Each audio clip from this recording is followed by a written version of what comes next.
What's up, everybody? It's your favorite show, Get a Bucket. I'm your host, Trey, and as usual, hope you're all having a wonderful, wonderful day. And you see my guy Reese here. He's been on the show a couple of times. He's almost a regular at this point. Reese, how's everything been, baby? What's going on, everybody? Reese back again. Let's get it. Yes, sir. Yes, sir. Look, we're going to cut right on into it. There's a lot of hoops to talk about, but there's some football as well, too. It is called Get a Bucket, but, we talk about a little pigskin from time to time, but for the quick takes, Jerry Jones and Kyrie Irving, let's go ahead and combine the two, right? What's your issue, or do you have an issue with how the media has been handling Jerry Jones's picture opposed to how they've been handling Kyrie Irving's posting, and they were calling him anti-Semitic? Oh my gosh! So, do you have an issue with how the media has been handling this thus far? No issue at all. Come on. I mean, what are we doing? What are we doing? Seriously.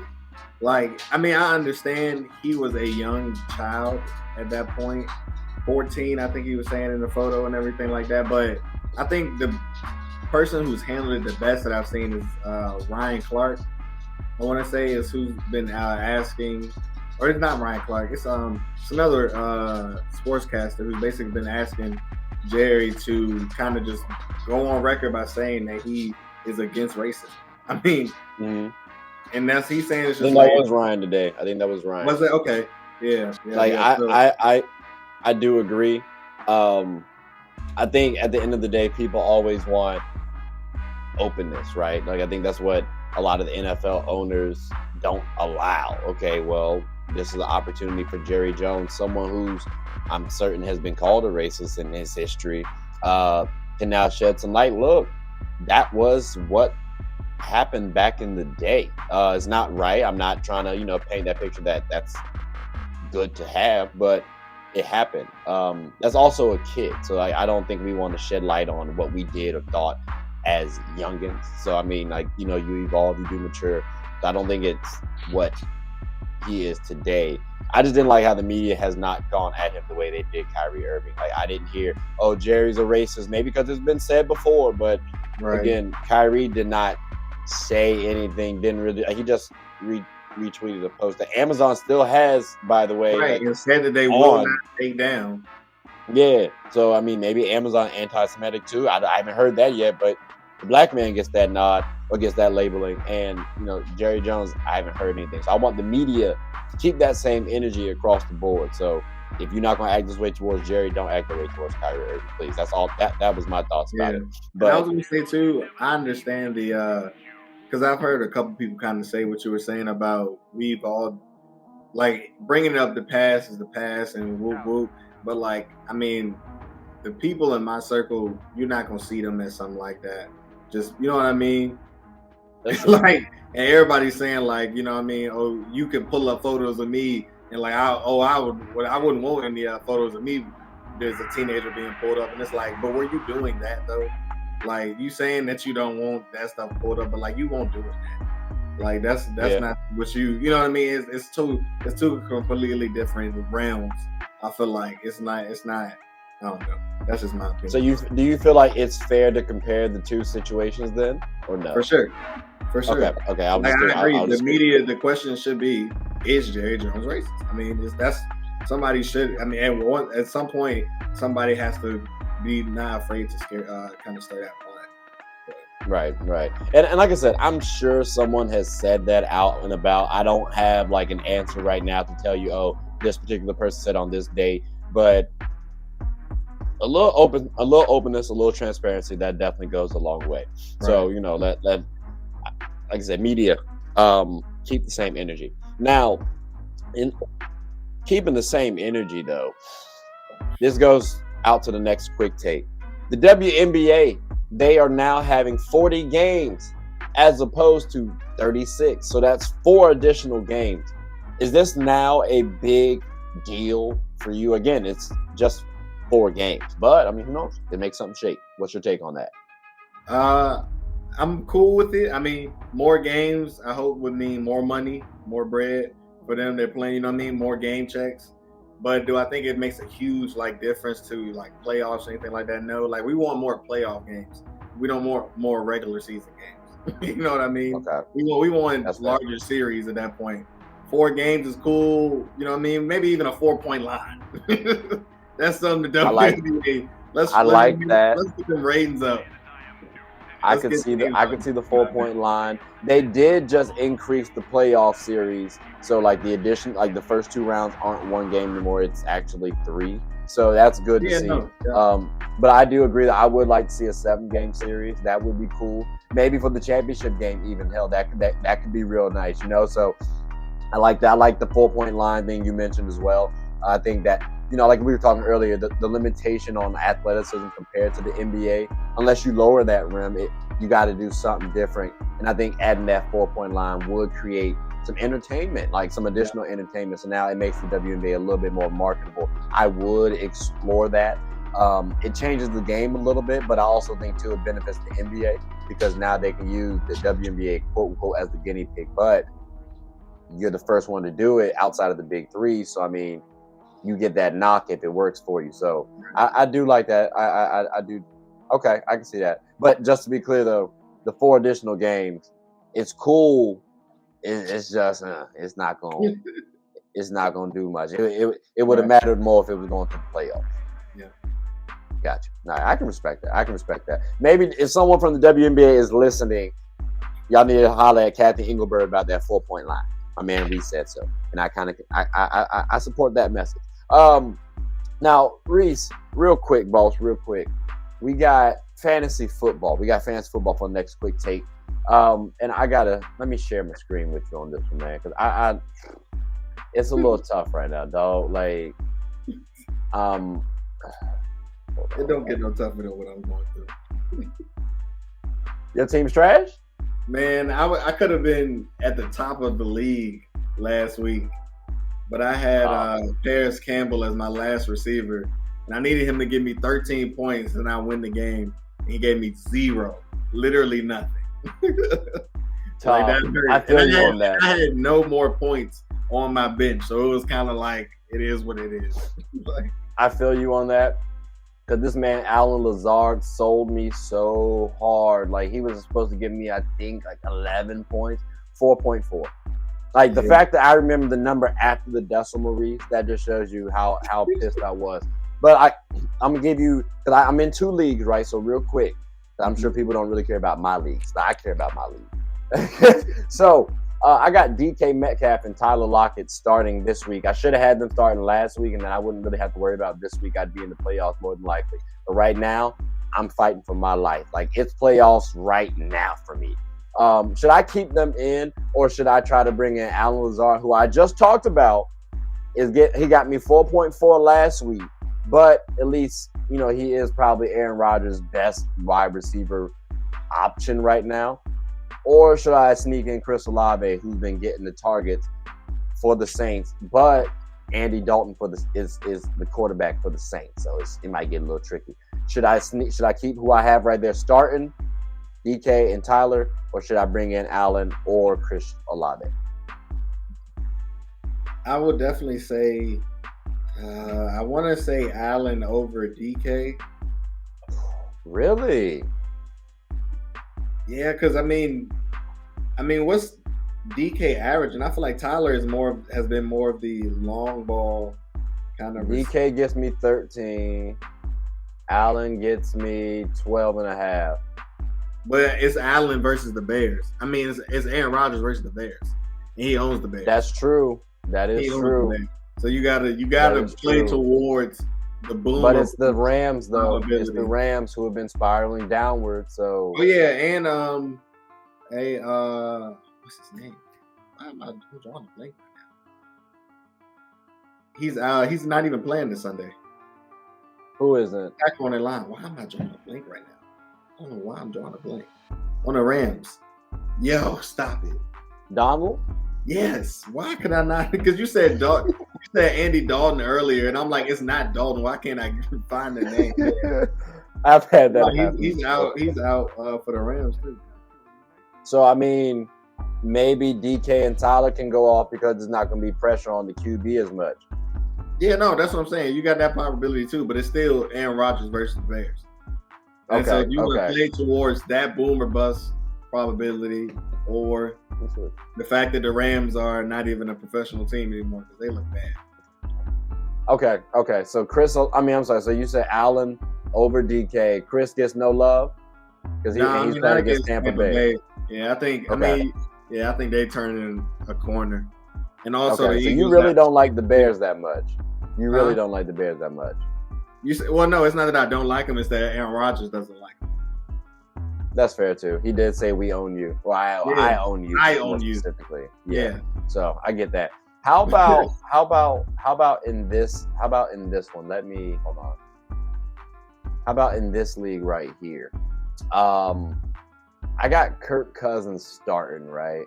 But it's against the Jets. I got a little trepidation with Kirk in the primetime games, as I think a lot of other teams do or people do, right? Should I put in Marcus Mariota? He's going up against Pittsburgh. He got the mobile game a little bit, and he can throw a little bit. Like he's Russell he's Russell Wilson a couple years ago, but still light. You know what I'm saying? Yeah. No, he definitely produces points on fantasy. I don't know. I had Kirk Cousins starting last week, and I feel like he's supposed to give me a lot more.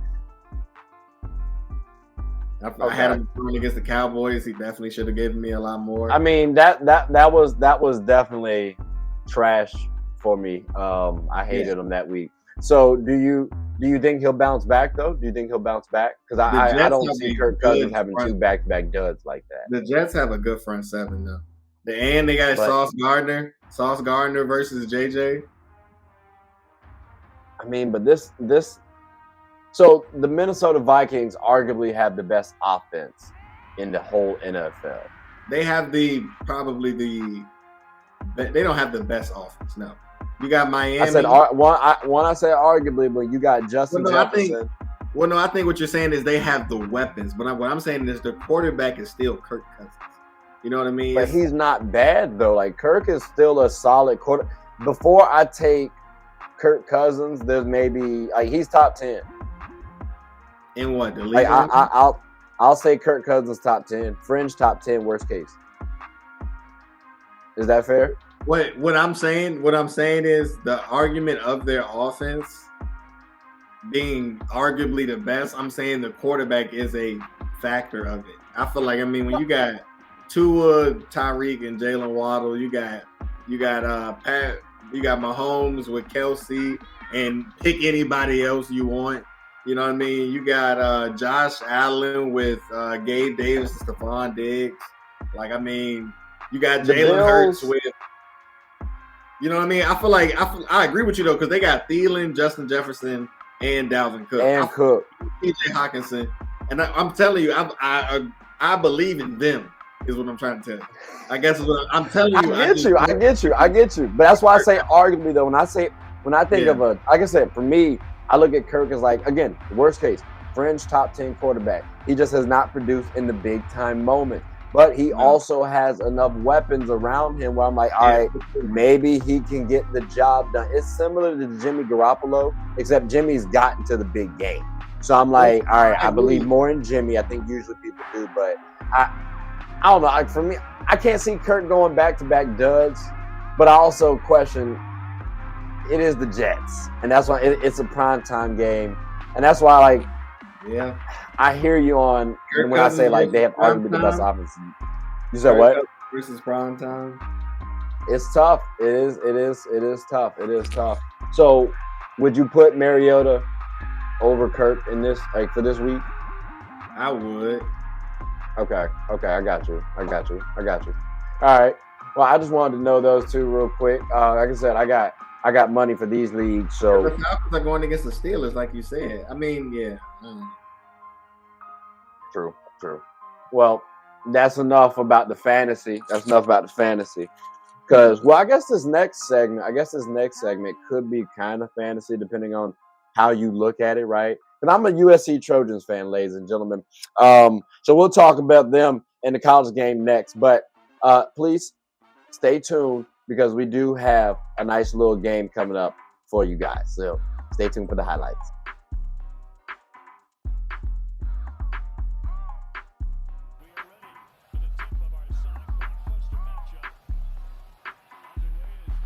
Now I gotta say, personally, I really rocked with this game Yeah, because I knew it was gonna like be a good game. we needed it. We needed this one badly. Because here's the thing: UNC already had back-to-back losses, and I'm like, all right, they're ranked 18th. They went from like first to 18th real quick. Right.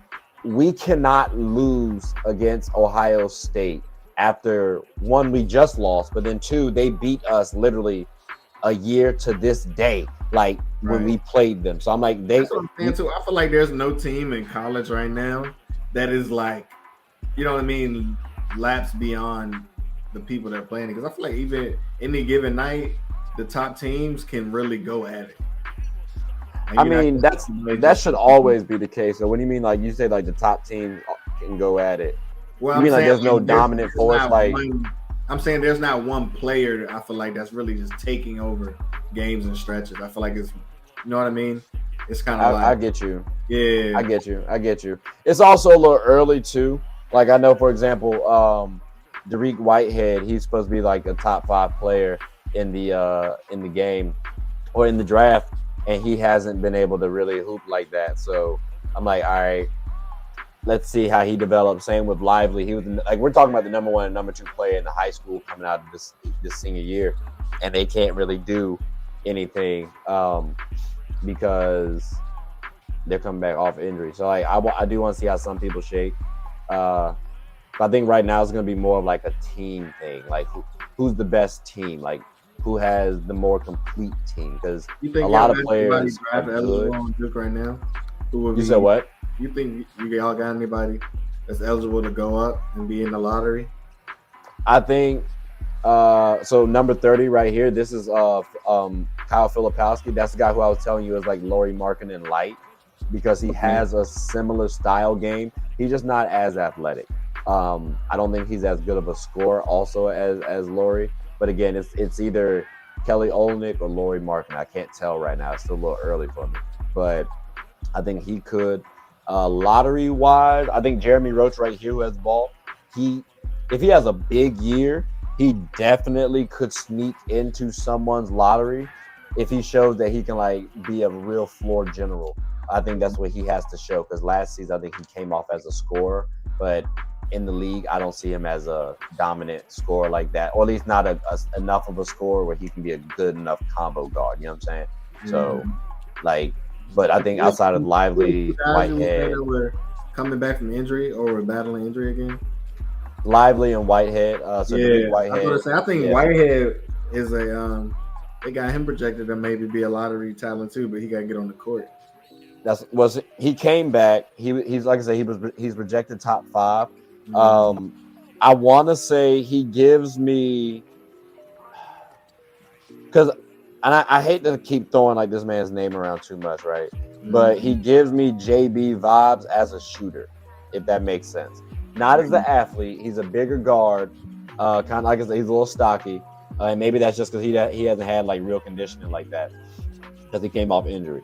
But he's he's a pretty solid shooter. Like you'll see him coming up in a couple of plays where he gets one on the corner and just drops that. It's buttery. So and like I don't know, he's tough, but like I said, it's just conditioning wise. And then Lively, you remember Harry Giles when he came back off of injury for Duke? Yeah. I think it's a similar situation, just not as severe because he can still do some things that like Harry Giles really couldn't on the defensive end, but Mhm. offensively, like he just needs to strengthen up a little bit. Um, but like that's what I got to see from those two over the like next couple months. So, but it's a long season. It's a long season. I wanted Sharper on this episode because he's an Ohio State fan. Oh, for real. So yeah, so like the next segment was really gonna kill him.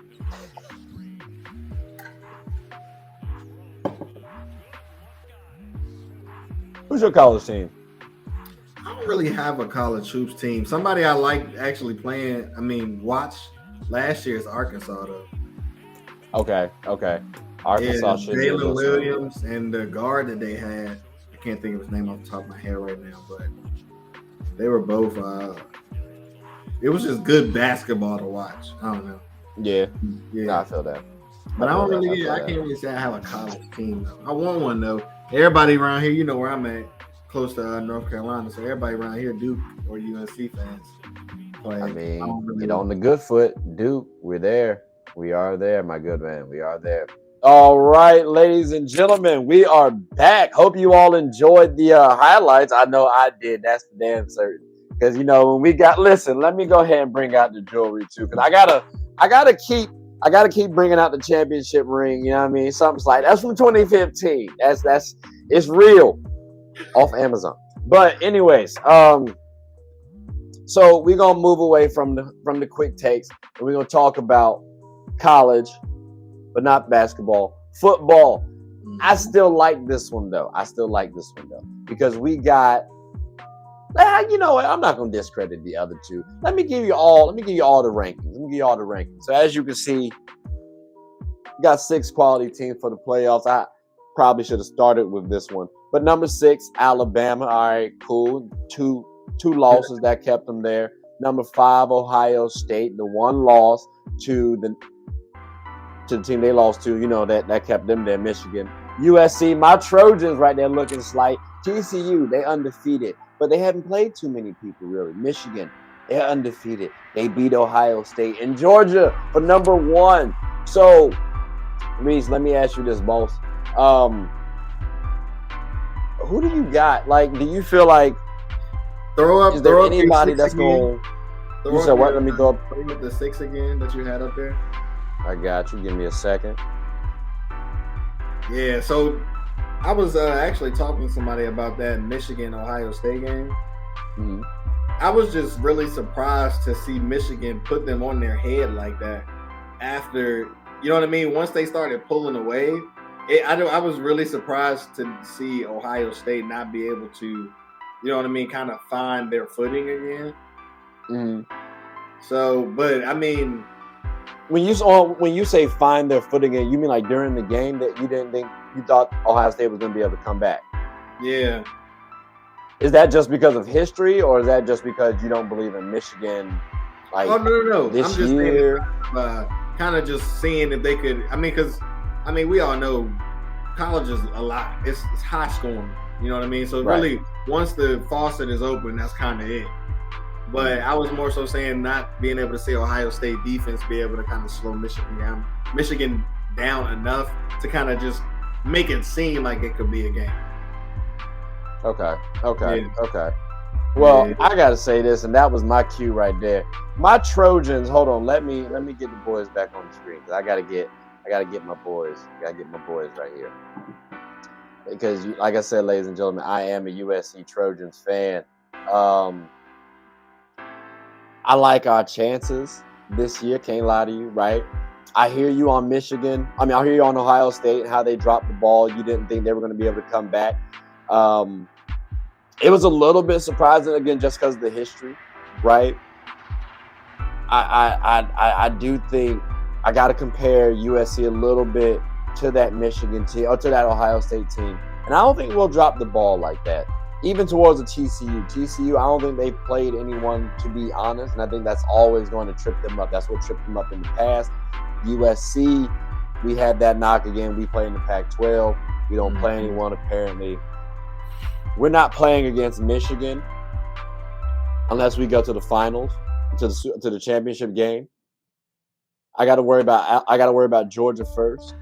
And the thing I like is that we look good. Like, we look poised. Our coaching seems good. You know what I'm saying? Like, Caleb Williams looks like a Heisman candidate. Like, I'm liking how we shake. I'm liking how we look. If y'all beat Georgia, I think that'll be kind of crazy.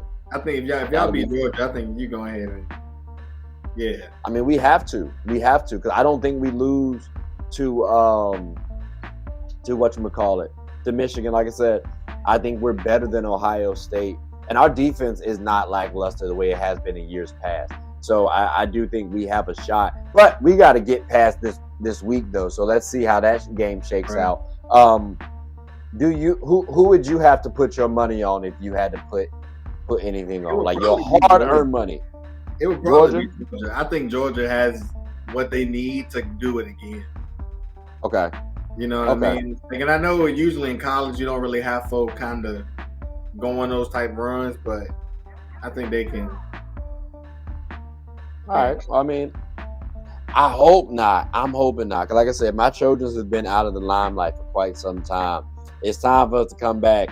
But Georgia is a tall task, and we still have not solidified our shot. So I don't want to, jinx us. Let's hopefully we stay the course real quick, and then we'll transition on to the next segment. If we lose, right, you got Ohio State and you have Alabama. Roll Tide. Who gets in? Is it those two? Out of those two? Between Alabama and Ohio State's number 5. Alabama's number 6. Then I would probably say Alabama, to be honest. Really? Why do they leapfrog Ohio State for you? Is it the Michigan loss? It's not a leapfrog per se, but it's more so if I had to I wouldn't put a hard-earned dollar, maybe a quarter. Okay. I got you on that one then.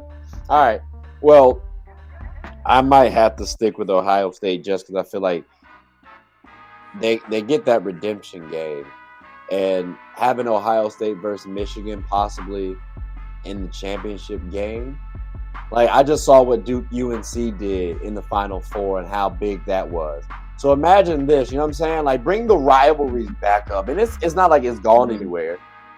I think that would be great to talk about, great to see. But I also too understand why Alabama deserves over Ohio State. They did get that ass whooped. So, but yeah, they did. No, they did. But it is okay, because I'm sure that some of y'all did not watch it.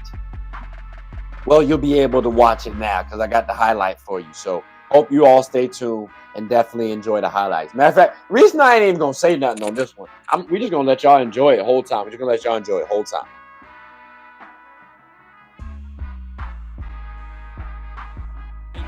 Stroud looking again, throws, and he finds his receiver on the far side, written out of bounds. Stroud drops back, sets, end zone, touchdown, Emeka Egbuka. He comes in to attempt one from 49 yards away. That one up, nice draw, and good. Michigan on the board. This one from 32 yards away. Got it up, and good. McCarthy under pressure, back shoulder throw, caught. Cornelius Johnson breaking it, still on his feet. Cornelius Johnson sprinting, touchdown Michigan. Got it up, and he nails it. Pistol back, McCarthy to throw it. McCarthy looking, throws deep, got a wide open receiver. Cornelius Johnson sprinting, touchdown Michigan. 75 yards. Ohio State quickly into Michigan territory. Stroud winds up, throws a deep ball sideline. Caught, touchdown. Marvin Harrison Jr. Marvelous. 42 yards. Play action. J.J. McCarthy lobs it wide open. Caught at the 10, 5, touchdown, Colston Loveland. 45 yards. J.J. McCarthy, he'll run it with a lane. Touchdown, Wolverines. 32 yards and 47 yards. This one from 27, and it's good. So Ohio State takes the 3 points. Here's Edwards with a lane. Donovan Edwards down the sideline. Gets past Ransom. Donovan Edwards. Touchdown, Michigan. The Don. Goes through his progression. Stroud just throws it forward, and it's intercepted. Here's the run again. Donovan Edwards. Whoa! Can they catch him? No! Donovan Edwards again, 85 yards.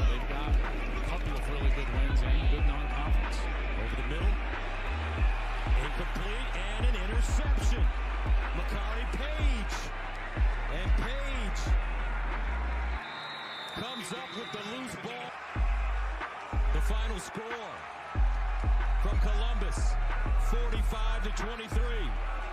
Michigan.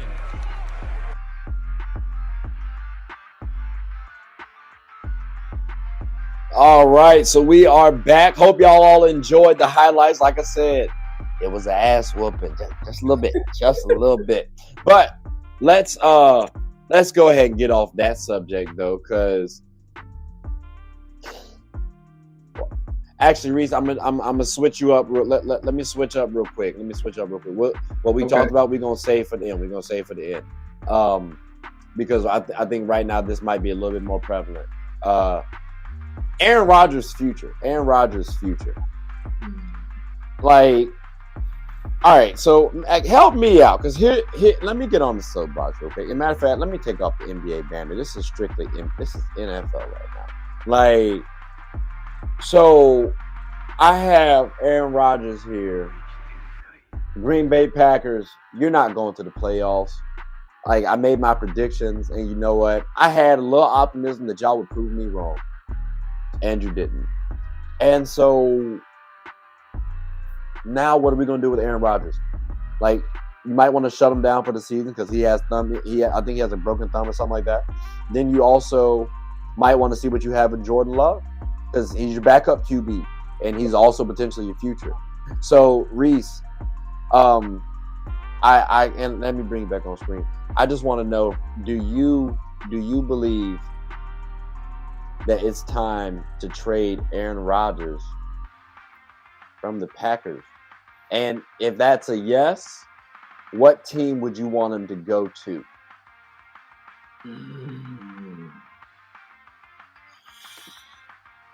That's tough. Because, I mean, do you think Christian Watson is turning around? You think Romeo Doubs will be able to have a better second year than their first? It's always, I guess, I hate being redundant. It's definitely early.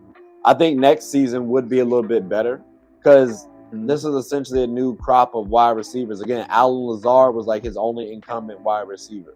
So I think he's in a Patrick Mahomes situation where you have a new type of scenery, right? You lost your big weapon, but the Packers organization just isn't cutting it out for you. So if I'm Aaron Rodgers, I'm also got to think too, damn, maybe I should leave. Brett Favre did it. Why not? And can you realistically win with Green Bay? Like, is their defense that good? But does he just request a trade? Like, I think you traded Aaron Rodgers at this point in his career. What is the ROI that you feel like, because you already have Jordan Love, you supposedly believe in him the same way that the 49ers believe in Trey Lance. So, you know what I mean? It's kind of like you trade him. I guess my thing is, like, again, it's a business, right? So you want to sell tickets. So you trade Aaron Rodgers, but, like, do you believe that, like, the guy you got coming up with what you have left will sell tickets still? Because let me tell you something, like, if Aaron Rodgers does anything, he keeps the media talking about something. So there's always going to be money to be made and things to be said about what's going on. It is a business. Yeah, no, that is a fair point. You know what I mean? But if he has somewhere to go, and I'm talking about, like, okay, so I'll give two. Because they're funny. All right, I'll give two. So my first one is probably not going to happen, but what if he got traded to the Raiders? The Raiders or Rams? The Raiders. And basically just joins Devontae again. Like, because they should have never split up. Do I understand why Devontae left to go get some money and play with a good friend? Absolutely, because Aaron Rodgers couldn't make up his mind on if he was going to retire or not. You know what I mean? So nobody wants to play with that type of uncertainty in a game where you're putting your body on the line every week. So it's kind of like, I get it. So the Raiders, because that would just be cool to see.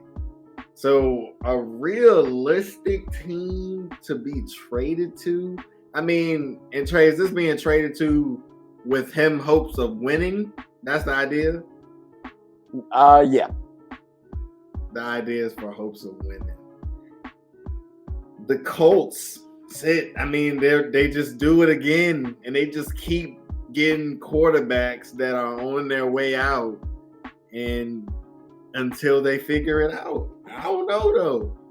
I mean, it's nobody else that you could really compete. I mean, everybody has I don't know. Like the Saints don't have a quarterback. Like I said again, they have Andy Dalton starting over Jameis Winston. And I don't need to hear anything about injuries or anything like that. Jameis lost his job. Then you got the Cardinals, okay? The Cardinals? Patterson, well, hear me out. Because you said sell tickets. Kyler Murray, new environment. He could sell tickets. And it don't seem like the defense is rocking with Kyler too much. I did just see something from from Patterson where he was saying that Kyler Murray is just for Kyler Murray. Yeah. So I'm like, all right, you bring in Kyler Murray as the Packers, you now get yourself a little bit more wiggle room. And if he flames out, you still have Jordan Love to back him up. So the Cardinals, you have a solid wide receiving core. You just insert Aaron Rodgers. And then same for the Saints, depending on how Michael Thomas comes back. But that matters a lot. But you get Michael Thomas, Chris Olave. But Alvin Kamara, Chris Olave, yeah. I mean, the Saints defense, they still got Lattimore more. I'm gonna say their defense is tough too. Like I think if he wants to consider somebody, you may want to go to the Saints. And I hate to say this too, but I'm a Panthers fan. So right now, the NFC South, we're looking a little hurt. Like you maybe have to battle Brady twice, but it's Brady on the back end of his career. So, after that, it's the Panthers and Falcons, champ. And right now, we're looking for a quarterback, and Falcons ain't really hitting nobody. If you're Green Bay, what are you getting back? If I'm the Saints, no. If you're the Packers, I'm talking about with the Saints. With the Saints, how much you like Taysom Hill? I don't know what they would have to. I don't know. Like they would have. They might have to finesse Chris Olave or maybe some picks. I don't know. Maybe somebody off the defense.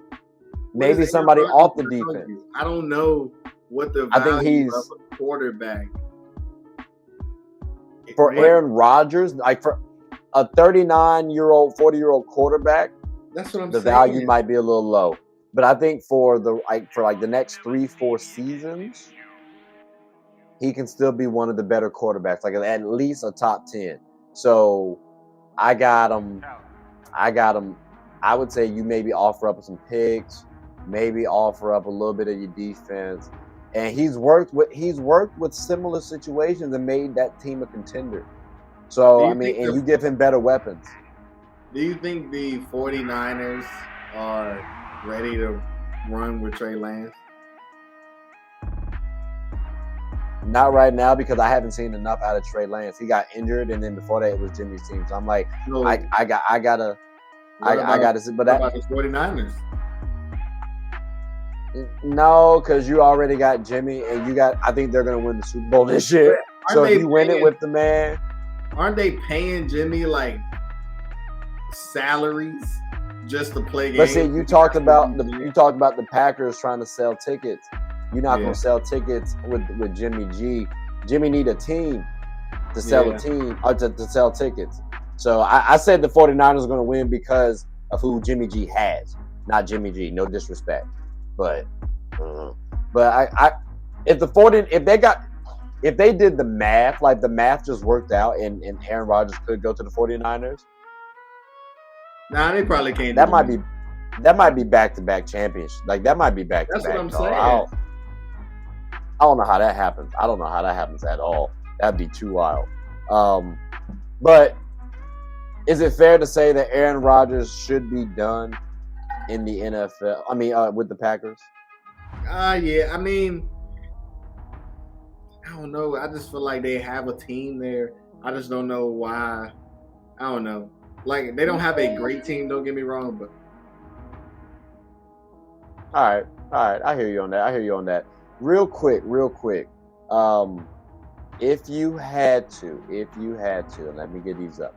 If you had to, where would you put Aaron Rodgers in your top 5 QB of the entire NFL?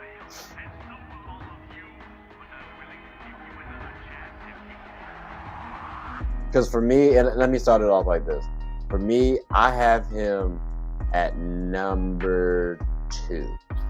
And I think because of his situation, it's a little tricky right now to say, oh, he's number 2. That's no. But, like, you look at what this man has done throughout the entirety of his career, you know what I'm saying? Like, he has put up some stats. Only person I can put ahead of him is Patrick Mahomes.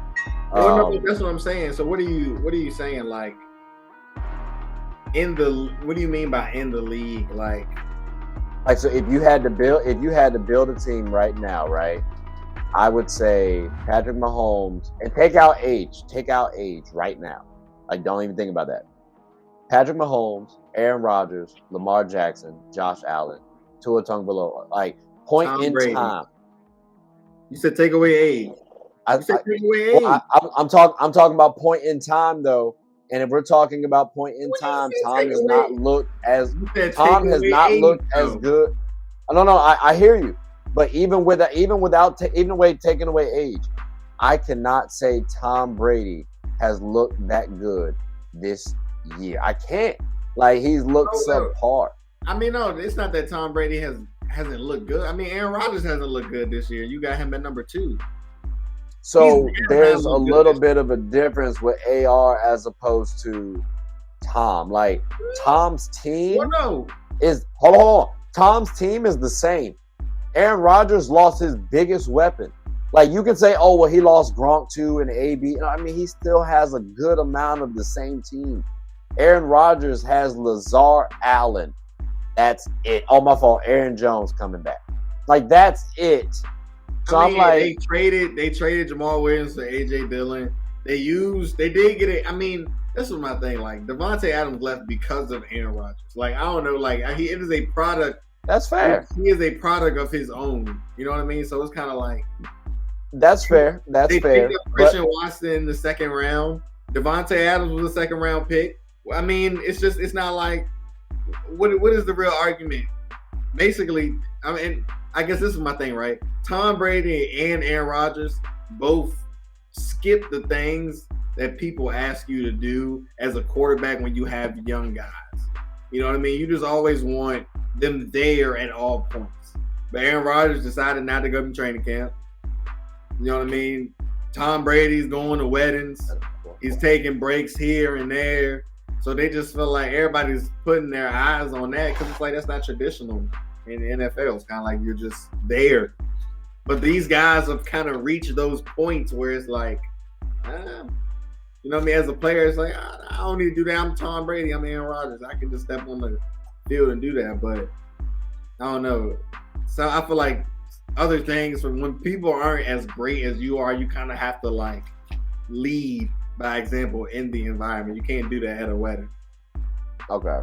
I got you.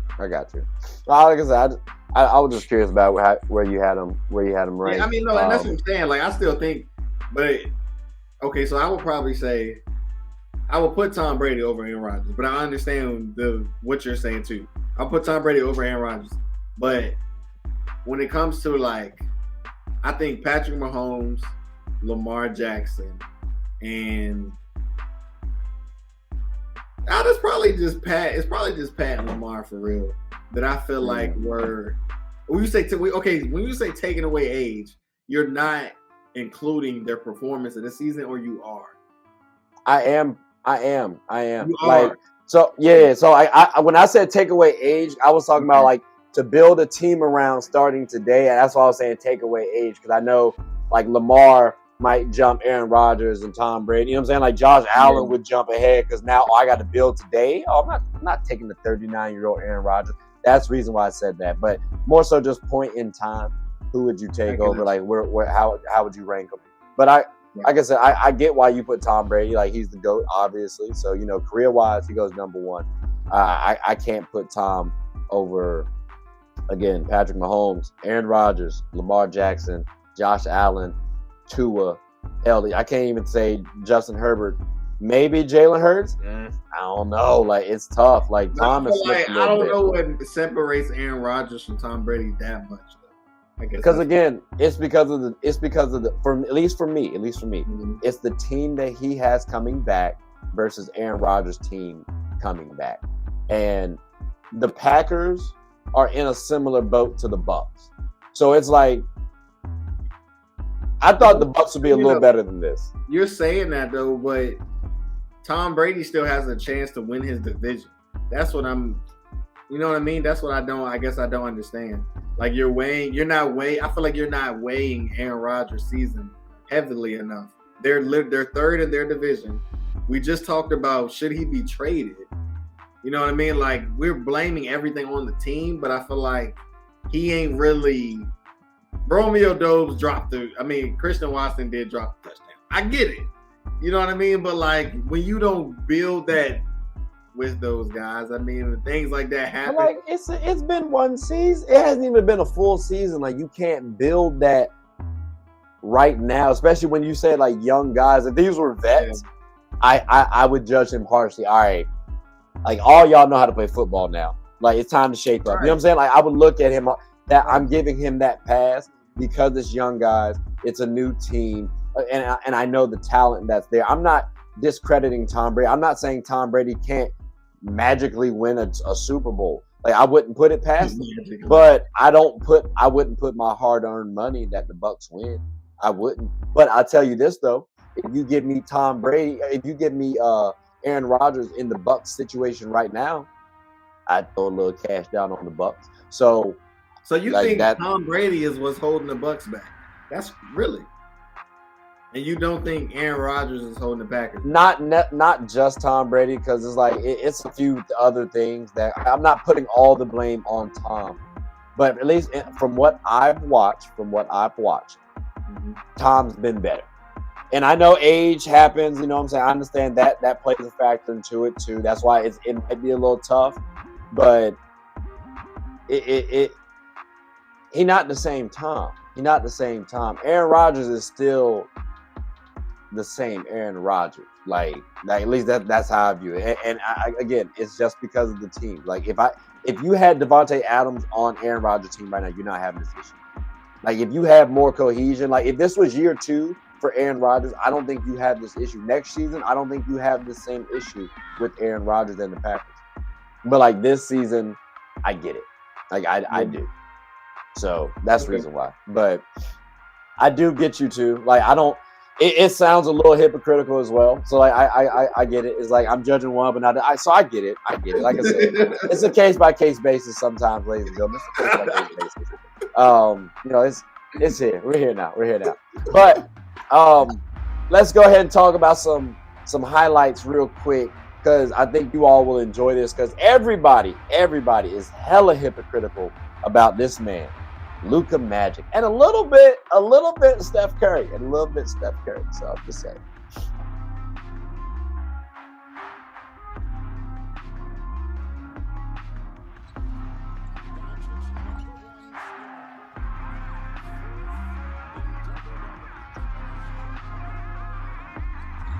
I gotta say, have you seen the guy on Twitter who's been posting videos of star players and like calling them out for like carries? Because like in this game against Golden State, they were like calling Jordan Poole back for like carry. He had like 3 back-to-backs. Yeah, and they kept calling travels, but then this guy came on Twitter and basically dropped a clip of Luka and called out every single time he carried the ball. And it's like he be doing it, but not a single time they call it on. Like basically on all of his post-ups, he's putting his hand under the ball. Well, I mean, here's the thing though.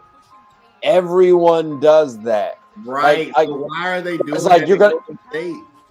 But it's like the issue is this: you're gonna complain about entertainment value.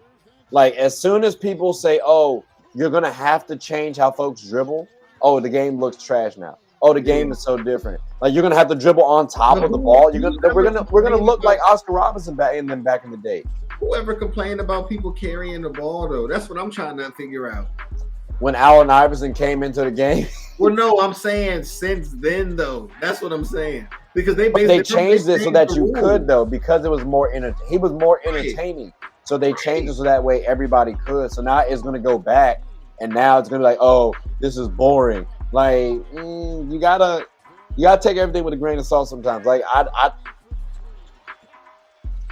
if you change how these boys dribble, Kyrie's not gonna look the same. Like a lot of these players are not gonna look the same. And now the bigs, they're not gonna be prepped to run the league like they used to, because it ain't been that type of league. At least that's how I look at it. I don't know. What do you think about that? Do you think they should change the dribbling rule? I don't. I think anything that referees have to blow a whistle for should be minimized. Because I just feel like they have too much power already. Like, I don't know. I definitely don't think they should change what's going on right now. I think they should just stop calling. I mean, it's been happening. We all know it. We laugh at it. It's not like it's been very few times people have traveled to win games. You know what I mean? Like, I'm talking about like big, crucial games. You know what I mean? Like, it's nothing like that that's happened. You know what I mean? This is why. So why are they making a big deal of it? It's just like something else for the referees to control. It's weird. So I look at it like it's an unfair advantage. Again, Luka is 6'8".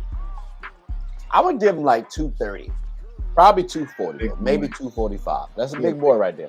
And he can move them puppies on the offense, on the offensive end. And he's strong as hell. Like, and all he does the same things every time. Step back, sidestep, spin move. That's it. And it's just different variant. It's either at the 3-point line, at the mid-range, or on the block. Like, and if you stop it, it's a quick pass because you got to double. Like, I mean, like the man is special. But like, if you remove the carrying, he's not as special. And I'm not even trying to like. All right, so look, do you think Luka is playing himself out of? Like, do you think his team is playing him out of the MVP conversation? Because, like, I think his team.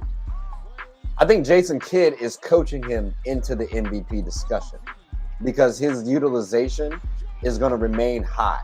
Like the fact that Jason Kidd said, "Oh, I mean, it's normal." Like that just tells me he's going to let it keep happening over and over and over again because he wants to. He wish he could play that way too. I bet you. So that's how I view it. But I don't know, man. I just feel like they gotta. I mean, Charles Barkley asked Luka, does he feel like the Mavs need to play at a higher pace and kind of push the pace of transition? He was like, "We tried, but I'm slow." So I'm just like, you gotta find. I feel like they have to then find, like, I understand why KP didn't work out. KP isn't a dominant post man. But I feel like if they're going to play a slower pace, then they need to go get a guy who can sit. Because, I mean, if Luka's going to play his game, like you said, step back, side, step threes. You know what I mean? If he's going to play his game out there, he's not like his post-ups are, you know what I mean? They're not anything that's stopping the game now, currently, with guys like Norman Powell and things like that. So, obviously, he can still post up without having spot-up shooters around them, you know what I mean? So I feel like they go get a real presence. Because, I mean, they got Christian Wood on the bench right now. Do they not feel like he could be that? If not, then they need to find a guy who is dominant and can, in the half court, just control the game with Luka. That's it. That's the one thing you can say. I mean, he don't shoot high split. I don't know who that is. Honestly, I think they need to find somebody to take Luka off ball. But that's just me. Luka has to move. But I mean, but that's gonna. You gotta have some. You gotta bring somebody in who can make a move though. And you know, like for example, and this is a good transition. This is a good transition. On into OBJ. Like imagine if Luka had somebody who came in the way OBJ as a star. Production wise, we still got to see because he's coming off injury, right? But OBJ as a star, like imagine if he goes to the Vikings, right? Justin Jefferson would listen to him. Yeah. Like if he went to the Bills, Stephon Diggs would listen to him. Now Stephon Diggs is better, but It's out of sheer respect. Like, let me ask you this, Reese. Where do you think? Oops, hold on. Did that wrong. Didn't put me on the soapbox thing. Now I got to redo everything. There we go.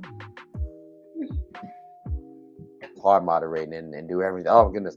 Where do you think OBJ should go, though? Because you got Chiefs, Dallas, Bills, Giants.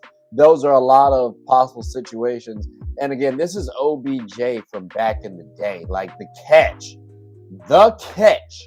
Like, just like everybody just watch the catch.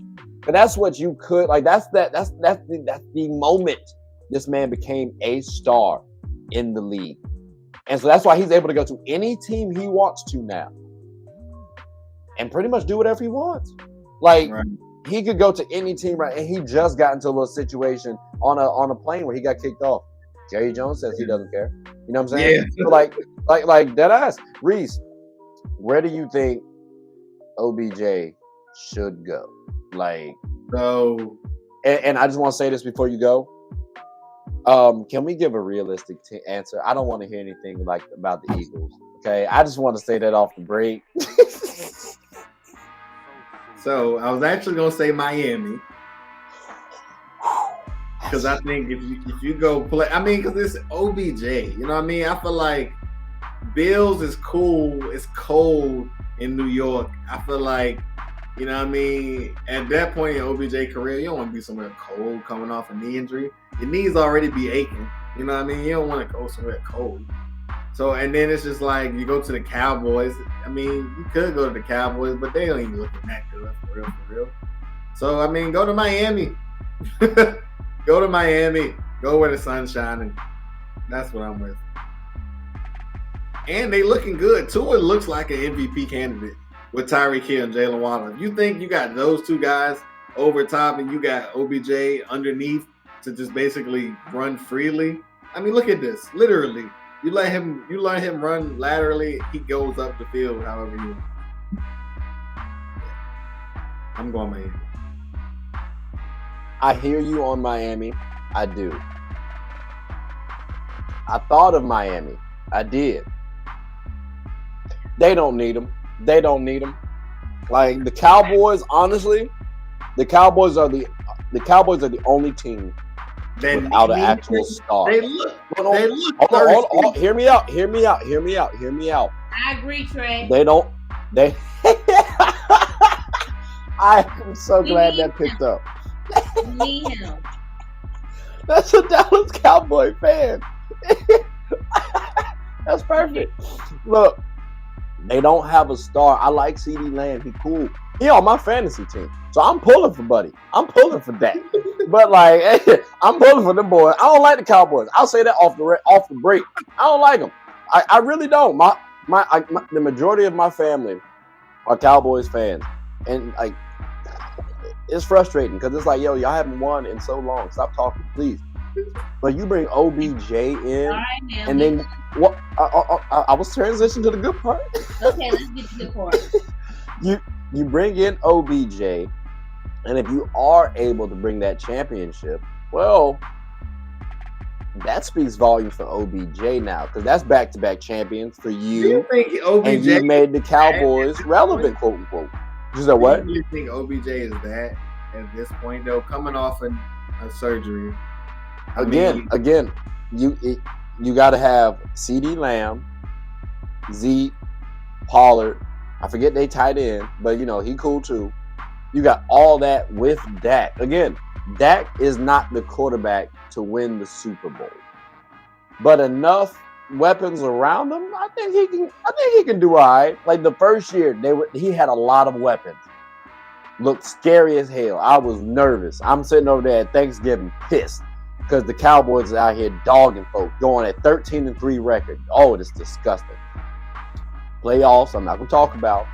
But that fear factor, I did get a little nervous. So I think you bring in OBJ, they could make something shake. And that's for the playoffs. That's what it's for, right? You're bringing him in playoffs. Yeah, you're bringing him in for the playoffs. So you got to get him in early so that way he can get the timing with Dak.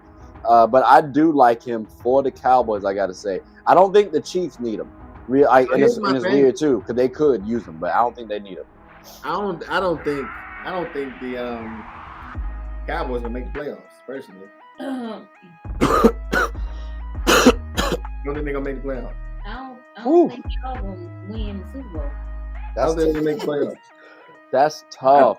I think the Vikings and Giants wins probably solidified their playoff spot for the most part. You can get the Giants and the Cowboys in, though. You can get the Giants and the Cowboys. Well, no, I'm saying I think them beating the Vikings and the Giants kind of solidified their playoff spot, and that bothers me.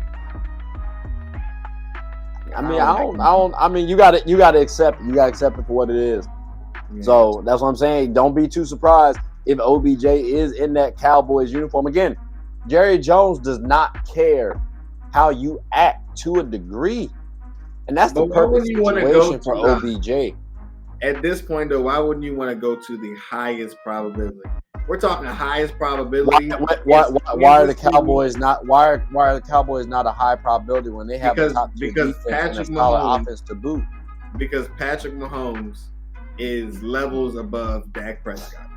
I hear you on that. I'm literally saying, like, if I want to go to the best opportunity to win the Super Bowl, it would, like you just said, Trey. You literally just said it. When's the last time the Cowboys won, bro? But you want to know something? I hear you, Reese. I think you don't want him to come to the Cowboys so they can't whoop y'all's tail and keep y'all from a Super Bowl. That's what I think. Trey. All right, let me be clear. I feel like, bro, if you give these boys OBJ, like, defense is what wins the championship. Like, my Panthers, we went 15-1. Should have gone 16-0. Forget the Falcons. We lost not because of our offense, but because the defense made our offense look a little shaky. So this Cowboys defense, Micah Parsons is probably one of the most dominant players in the game, and that'll be, remember that, ladies and gentlemen. We'll talk about that later. But when I got that, you got Trayvon Diggs, and that's on the defensive end. Those are two of the top tier players at their position.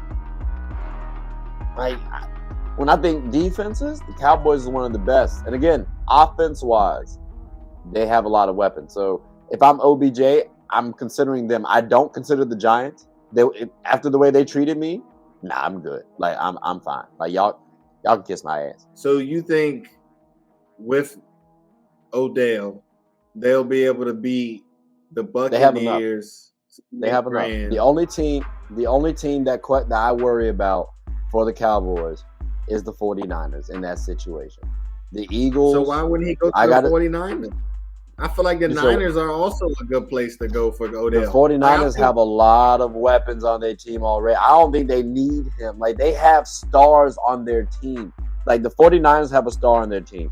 The Chiefs have a star they don't have, at least not at the wide receiver. So you're saying Odell is going to be the star? He would be for them, yes. Like CD Lamb is the better player, but no one brings that star type cachet the way Odell would. And again, if I remind, Cooper Kupp won the MVP last year, but Odell was beating his ass before that injury. So, I mean, Odell very could have easily won that award last year. So, if he comes back anywhere close to that, anywhere close. In the playoffs, right. In the playoffs, and you give him for the season, you get him in the regular season to come back, you can have something shake. And again, I'm not a Cowboys fan like that. But that's what I'm saying, though. I feel like Odell benefited from being the number 2 to Cooper Kupp. But he would be the number 2. Well, hold on. Not saying Odell wasn't great, but I'm saying if I'm Odell, I'm literally saying what is your goal? Is your goal to almost guarantee a ring? Then I feel like you go somewhere where you maybe have the third best guardian. I don't think so. I think Odell's still at least a second option, and CD Lamb is proven. You mean second option in terms of ego? Or are you saying second option in terms of like wide receiver? So you know how like you got first wide receiver, second. I think CD is still your first. Odell's your second. But again, that star-like production, I can still get that out of Odell Beckham Jr. Like OBJ, at the end of the day, I'm not disagreeing with you that Odell will probably get maximum output at a team like where he become the second option. But I guess my thing is, if I want to guarantee a win, then I go somewhere. I get that. You know what I mean? I get that. Even if he went to the Chiefs, you could argue he could be a second option above Juju. Travis Kelce. I think on the Chiefs he would be he could be the second option. He could be the second option. But again, like I said, I don't think they need him because again they have a star, Travis Kelce.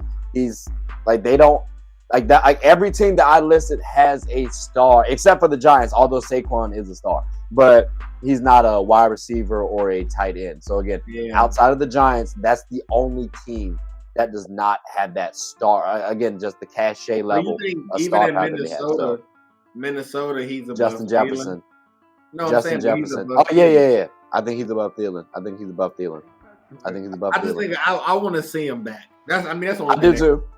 I do too. In terms of teams, I want to say Miami. Then still, I think he could be. Miami would be scary. That would be scary. Bro, I don't know what else to say. I feel like I said, I think Odell benefited greatly from having Cooper Kupp as the one, and so even as him as the two in Miami, if you think that he's coming back at that level, Jalen Waddle at your three. He's coming at three. Okay, so you just want him to go somewhere that he is the two. Yeah, because you got to think now. Odell has ego, legacy. That's what I'm saying. Is it an ego sake thing? That's what it's a legacy thing. It's a legacy thing. It's a legacy thing. He's got to think legacy. Because now you won as the second option, coming off the injury. Hear me out. I can't blame you for warming up with Miami, winning, and then going somewhere else and winning again. 3. Now, you just that lowers your legacy to me. Because if you win it for the Cowboys, that's bigger than a three-peat to me personally. Like you're the second option, arguably the first. Now, and you just came off the injury. That's big. That's huge. You didn't fit in with the team. You led a team. That's big. Like that's increasing your legacy. Legacy. I'm OBJ. I'm thinking legacy-wise. I'm going that way. So that's the reason why I say Cowboys. Again, I'm not a Cowboys fan. Personally, I don't want him to go to the Cowboys. But that is probably the best situation. Do you think the Rams run was not enough for his legacy? No, not at all. I'm leaving a negative review on this episode. That's great. It be your own folk. I gave them I gave y'all a whole star. That's wild. That's wild. That is so. Maybe for Jarvis. I'm gonna talk about him. But not the show, please. Okay, I got you. No negative review for the show. Oh my gosh. Well, look, that's a perfect segment. Like I said, people, we're talking about stars, right? And how they impact the game. So these next two players, they quite dominant, Reese. I don't know if you know this. And Talik, I guess since you're on the show now too, they quite dominant. So, ladies and gentlemen, if y'all haven't known, if you don't know them by now, Embiid versus Giannis, they produced quite a good game. Let's look at them real quick. Swings over, and now Maxey can attack off the dribble. That's a tough ask for a rotating defender. Collapsing defense, they back off. Antetokounmpo makes 9-8. Embiid, ball fake, sells it, drives, and finishes. Became a favorite here in Milwaukee. Both teams are 4 of 8 from the field. Embiid. I can't sacrifice this year the work that Embiid is putting in and to have to wait. Embiid defended by Ibaka, who's in for the Bucks. New pickup. Embiid. Ibaka thought he was going to get a dunk. Embiid got a piece of it. I swear, man. Embiid is better than Giannis. Away from Tobias, but when James Harden gets in the fold, oh my God. Doc Rivers said it's going to be interesting to see how it all plays out. Antetokounmpo drive, bank shot, good. There, Giannis proved that it does. A running start, missed it, follow no. Antetokounmpo gets the roll. Yeah, Embiid just not taking the coast to coast. 3 dribbles down the lane, dunking on 4 people. Right here, I'm gonna use this big body, these shoulders. He has though. That's the thing. Yeah, but he don't do it every game. Giannis does it every game. Literally. Yeah, but that's good. That's all that man can do. He can't look at that. Giannis not doing that. Wow. Giannis is like. I just hate the fact that Embiid is more skilled. Like, I just wish he was more durable. That's all. Back in on Niang. A little bit of help from Embiid. Embiid, fake, fade, bottom, and a foul. At that time period, so there's no need for him to work on it. Speaking of which, oh my goodness. Antetokounmpo had a 15-point cushion. Middleton is now 1 of 6 from the field for 7 points. Embiid, he's got it. 5 large. Out of the timeout. Embiid. Oh, what a tough. Against the smaller Holiday. Step back, denied. Antetokounmpo. Embiid, back in. Embiid, got it. Antetokounmpo, one-on-one with Niang. Too deep. Floater, too deep. Pass. Portis for Antetokounmpo. Lines it up. Hits the three. In the fourth quarter, they're shooting just 2 of 8. Embiid drive. Puts it in. Antetokounmpo. Switch. Now it's Harris. The jumper is good. Antetokounmpo. Hard drive. Layup goes. Everybody else had to rotate. Antetokounmpo on target. Sixers down by 1. Isolation. Embiid over Portis. Book.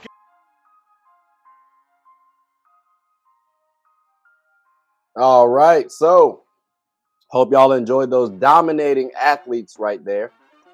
Reese, ladies and gentlemen, I hope y'all paid attention to the word dominating. Maybe I should throw in the word impactful, because we got the most dominating or impactful NFL players. I got a whole bunch of people. Really, it was like 20 and some change that I found, right? Really not when I say found, I mean, I've watched them, so it's not like I just came up on them myself. But these were my most dominant players, Reese. I mean, I had to put Tom Brady first, right? Because he's the GOAT, you know what I'm saying? I had to pay my respects.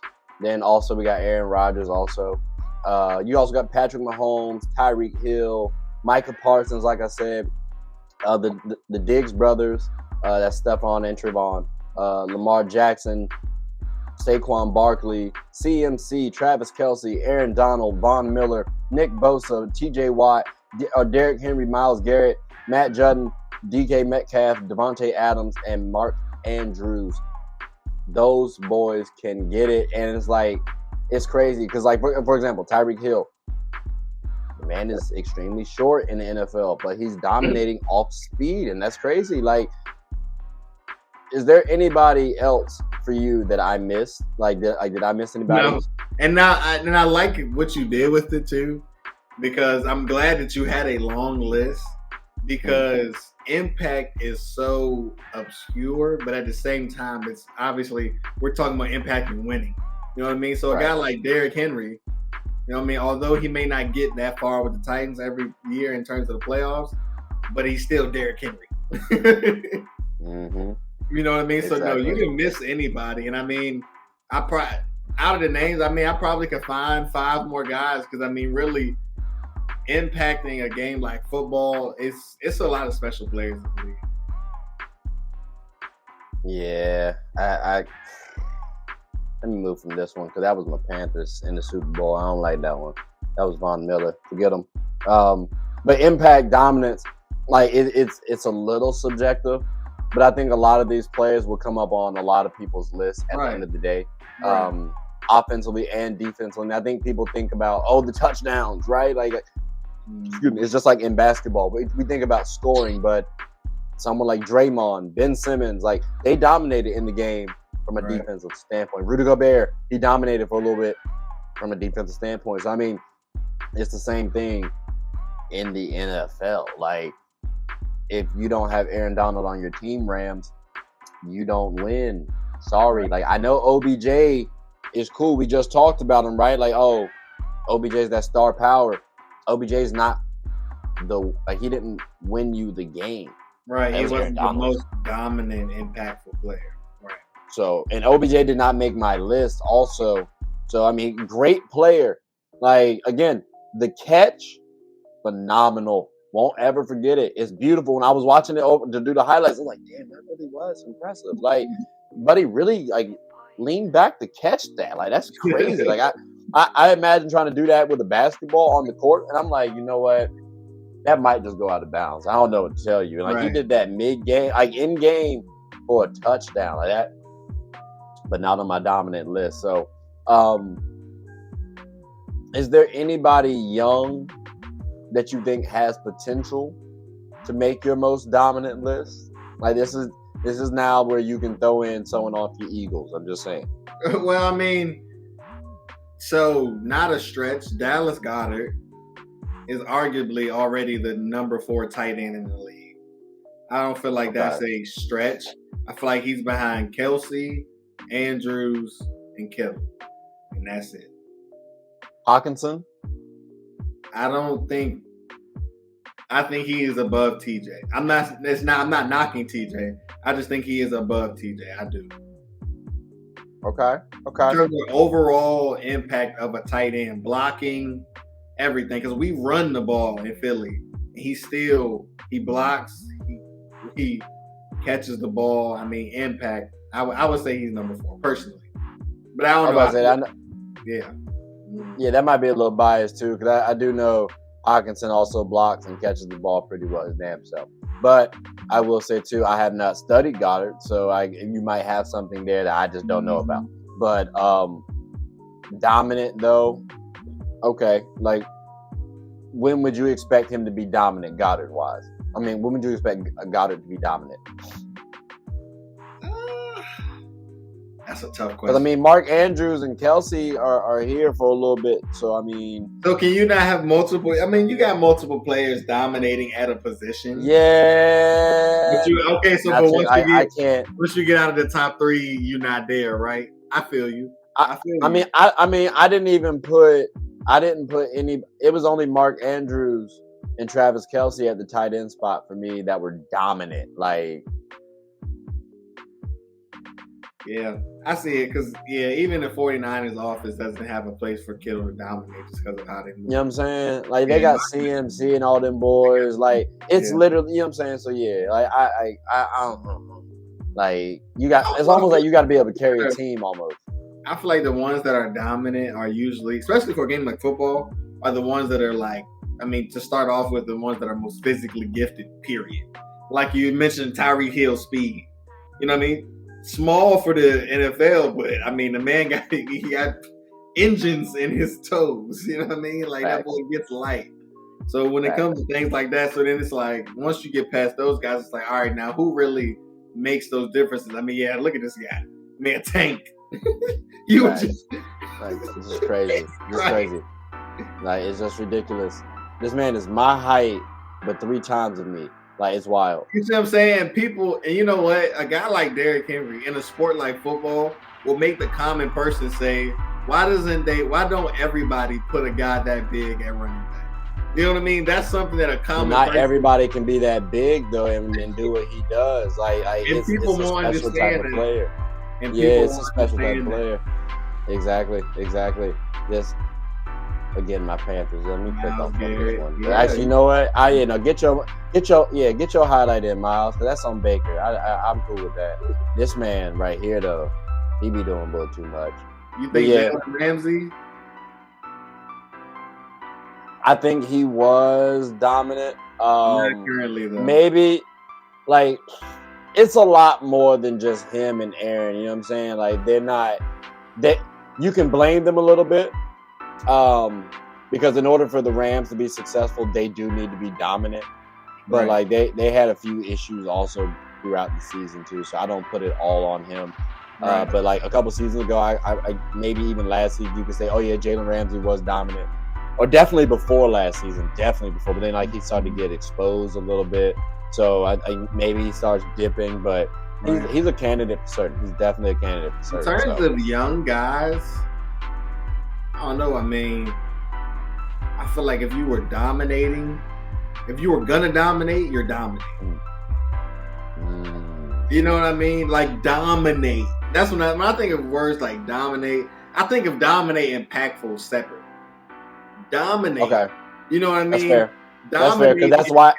Yep. And so when I guess okay, that's a good point. So when I talked about Goddard, I was talking impact, not dominance. Okay. You know what I mean? Because I personally feel like the tight end is the most important offensive threat because they're too big for a DB to guard them and too fast for a linebacker. So when you have that in most cases, and then they also have to, again, run block and pass block in situations, I feel like that's kind of like your Swiss Army knife of a player. So in terms of impact, I feel like tight ends have that go at it. If you have an impactful tight end, you most likely have a good football team. Most likely. It's definitely helpful. It's definitely helpful. I do think, though, it's not always overly helpful. Like the Lions had Hawkinson for a minute, and they weren't doing much. So I mean, like it's like he's definitely. It's a great piece if you have a solid quarterback and a good team around, like a quality team around. So I definitely hear. I feel like you can say that about any piece. You know, that's fair. That's fair. That's fair too. That's fair too. I was saying it in a perfect, we all type of thing. I get you. And that's a good point you brought up too. Like, there is a little bit of a difference. There's a little bit of a difference between dominance and impact, although it kind of blends a little bit as well for me, because Tom Brady, he's not dominant. Again, earlier I say he's not my top 5 QB, but he's still dominant because guess what? The Bucs are still relevant. They still could win the Super Bowl, and I mean he's at this age. So I mean, like there is a little bit. They do kind of blend, but there is also a differentiator as well. So I do hear you on that. So like I said, I just wanted to see what your take was, if there was any young guys coming up. I don't know, like there's a couple of young stars in the game nowadays, but you know, we're gonna transition on to the next segment, ladies and gentlemen. But before we do that, of course, we're gonna have the highlights showing, and I think you guys will enjoy this game. Because it's with 2 young stars. We talked about them a little bit. Saquon Barkley and Micah Parsons. That's right. We got the Dallas Cowboys versus the New York Giants. That was a good one. At least for the Giants fans. Well, that's if you were rooting secretly for the Cowboys, though.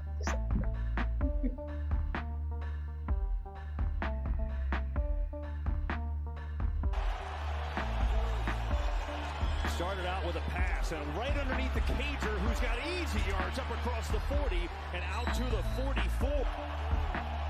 Cowboys fake the blitz, pressure anyway, going to set up a screen, has some room and some blocks. Barkley, though, taken down short into Dallas territory, but Donovan Wilson says with 1 4th down try. Jones, another fake, looking for someone, still looking, now firing, and he's got a completion. Myrick, the tight end, and a big snap is good, kick is up, and holding on, and it is through. Graham Gano from and dynamic explosive runner. Prescott, some pressure coming far side of the field, and it's intercepted.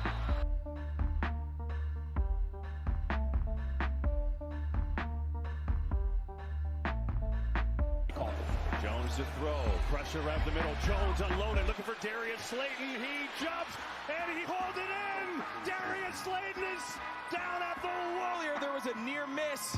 Darius Slayton couldn't keep his footing, well not this time. The kids call this a head toss. Listening to our show.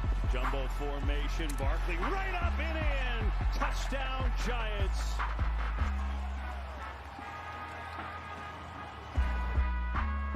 Great job by the center. The backup was goal line short yardage. Here, a little trickery. Pollard on the reverse. He's in trouble, and he's got a long way to go, and he's going to be buried. Oh, 3rd down. Have to get to the 20. Prescott, pressure, throw, and it's intercepted. Julian Love has it off the rebound. Love is going to be down out around the 20.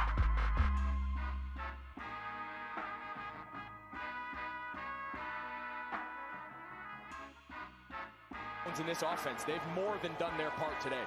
Gano from 47, snap and hole are good, and the kick is good. So Graham Gano at the buzzer.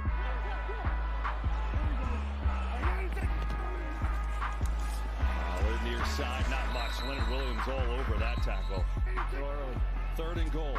Prescott throws, lofting end zone. It is caught for the touchdown. Dalton Schultz.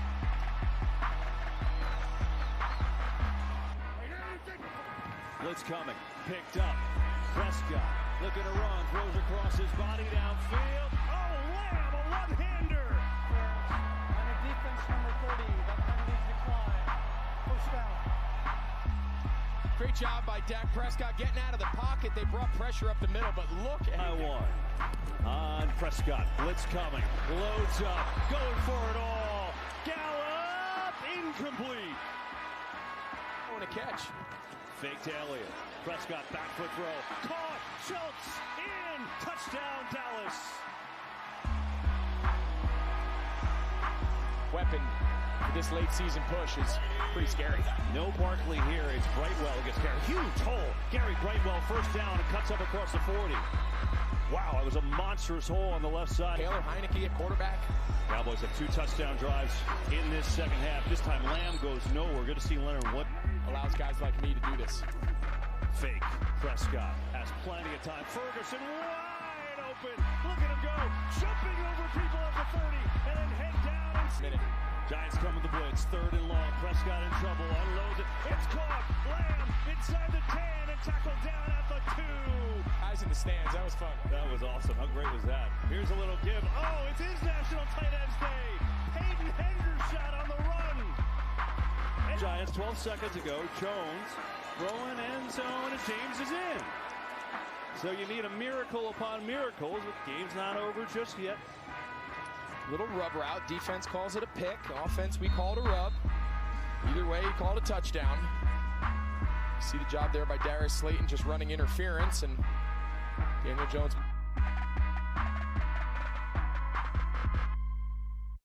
All right. So, look, I hope y'all enjoyed those highlights. Again, well, I don't want, maybe not again. It's the first time. I apologize, Giants fans. I was a little bit inconsiderate of the feelings. But it's not my problem. I'm not a Giants fan. Sorry. No disrespect. But, you know, we're going to transition on to the would you rathers. And again, what we're going to do is just talk about, you know, would you rather have this player or that player, this team or that team, this baby mama or this baby mama. I'm playing. We're just figuring it straight professional. Although that could be a solid would you rather. Like, hey, I'm just NBA Housewives. I may have to watch it now. But something that has a little bit of drama like the NBA Housewives. Cowboys versus Eagles. Reese, would you rather have the Cowboys or your Eagles lose the game? I just want to know. Lose the game? I want the Cowboys to lose the game. Come on now.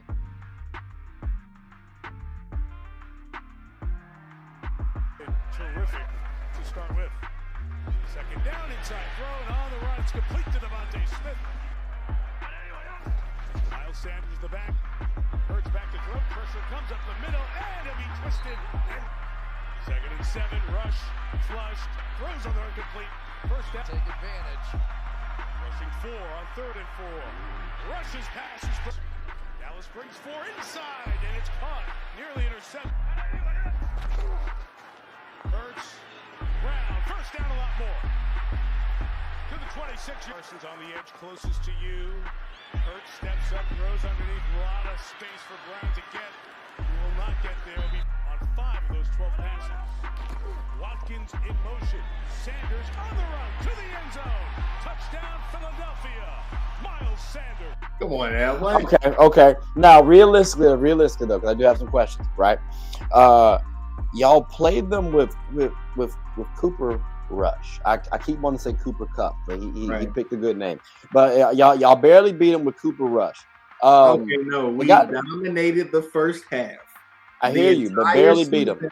Hold on. The entire season, prior to the Cowboys game, we have run the ball in the second half, allowing teams to get back into it, just for us to then put the nail in the coffin at the end of the game. It has never been. The script of the game was the same script every week. If that's the case, then we are barely 10-1. Fake to Elliott for the 25. Throw in the middle, in traffic, deflected, and intercepted. That's the one thing he hasn't done. Turn the Sanders left, well blocked. Miles Sanders, another big first down run. Hurts pulls it, throws it to Brown. With a step in the secondary, he will score.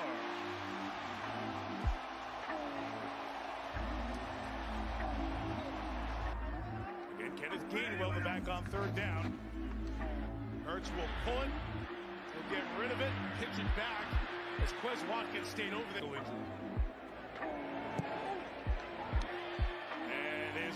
longest field goal of this early season.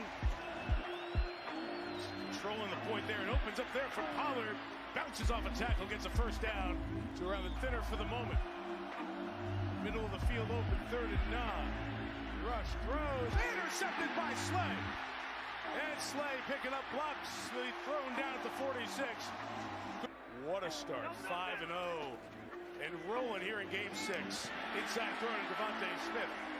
This is Jake Elliott's 2nd field goal attempt of the night. Good from 51. And good from 34. He's a hardcore, real Eagles fan. 20-0. Turpin from 4 deep, gonna give it a whirl. Gonna get something happening down the sideline. He's got this great return knack across the 40, turns on the Jets, ran into his own man, and that may have been the only thing to stop him. Here, and it's Elliott to get it, and more. Zeke keeps his balance to the 12-yard. 30 yards, Dallas on the board. 22-3. So here's my trepidation, right? You barely beat, I don't care how the game went, you barely beat the backup quarterback for the Dallas Cowboys. That's the headline. That's the headline. You're fully healthy.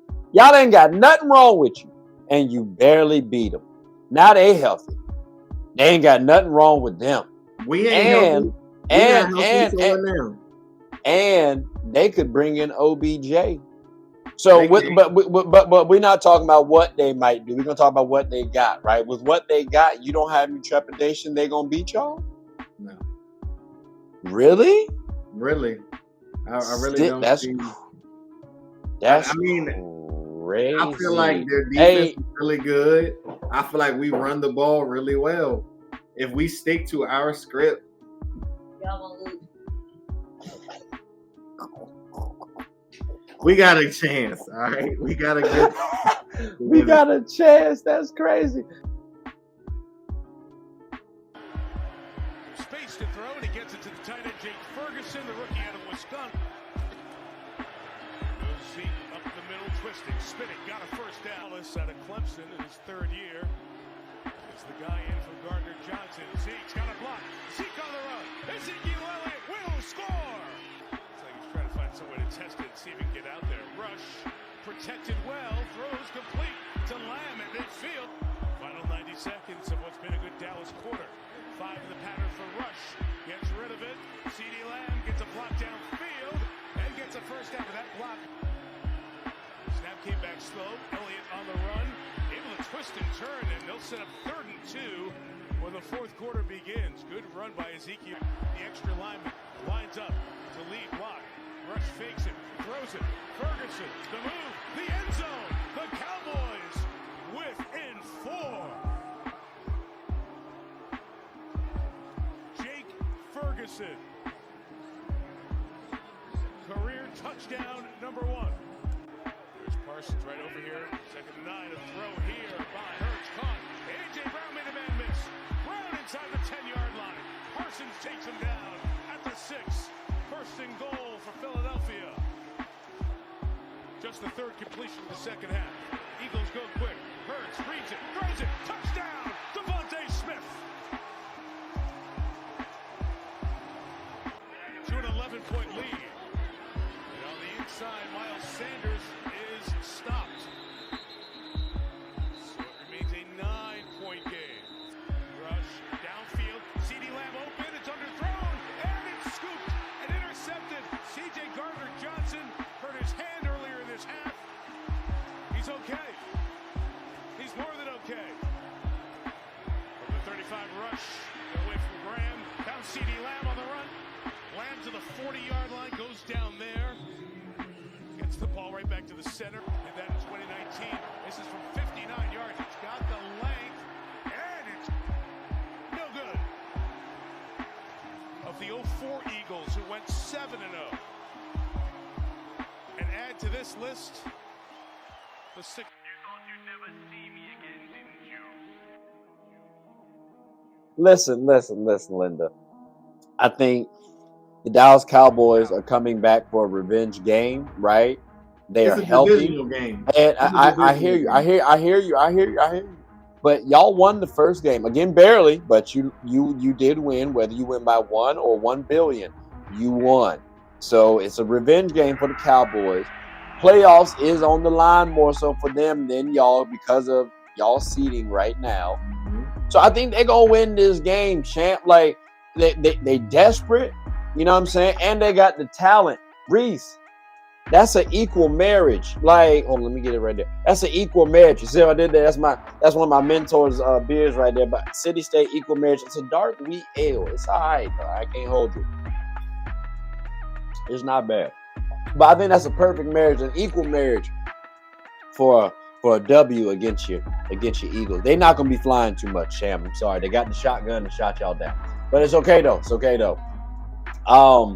Now for the next game, next Would You Rather. This one's a toughie, but a favorite of mine though, because it's my Super Bowl predictions. The 49ers versus the Dolphins. Who you got on this matchup?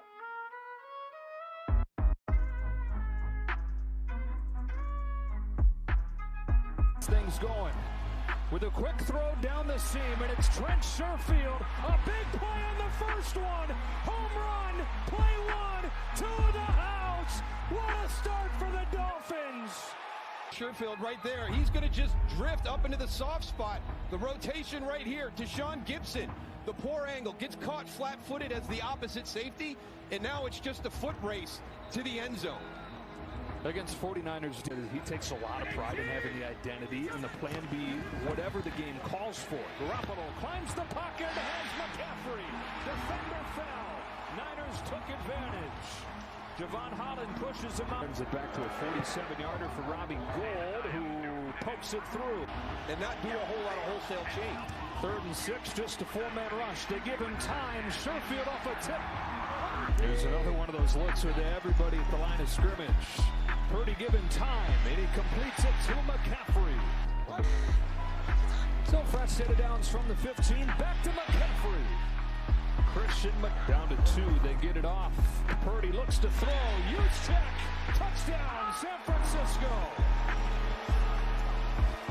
Niners show pressure, then back off. Tagovailoa has Waddle, but he throws low and it's Niners quickly on the ball. Oh, there he is, blown up by winning streak, but he called this a litmus test for his group. Another quick throw behind Tyreek Hill, but the NFL's leading receiver quickly gets rid of it to Ingold, who climbs the left.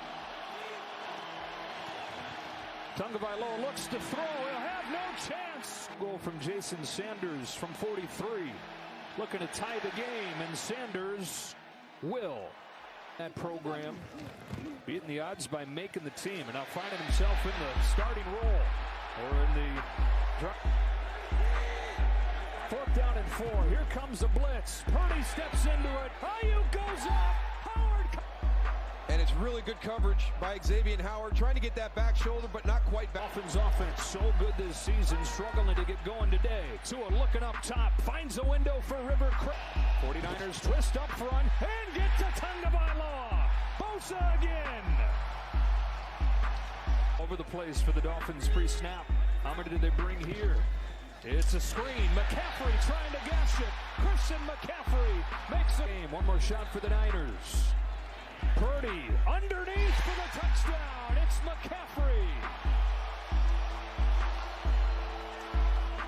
Second touchdown throw off of the bench for Purdy. Niners back in front. And I'm going to just say this right quick. Offense sells tickets. Defense wins championships. Yeah, I'm about to say so I got the 49ers. Listen, I got the 49ers defense in fantasy. You hear me? So it's like that. It's going to be a tough game. You might have like a 1, 2, 3 point type production off the 49ers. I don't think they're going to shut down that offense now. I just think they're going to stop them enough so that the 49ers get enough opportunities to score with their weapons. Plus, with Christian McCaffrey, you can slow the ball down too. Second half begins with him under pressure. He evaded Ebukam. Floats to the sideline, and he's got Tyreek Hill. Tagovailoa. Uh-oh, Diving pick. Jimmy Ward. Gun. Purdy looking to throw. Given time. Coverage downfield tight. Keeps it alive. Lofts one up for Samuel. 43. And makes it a 2-score game. Roll him on the first play of this drive. And one gets intercepted. Just a bad throw behind a wide open Hill. And Diamador Lenore has the interception.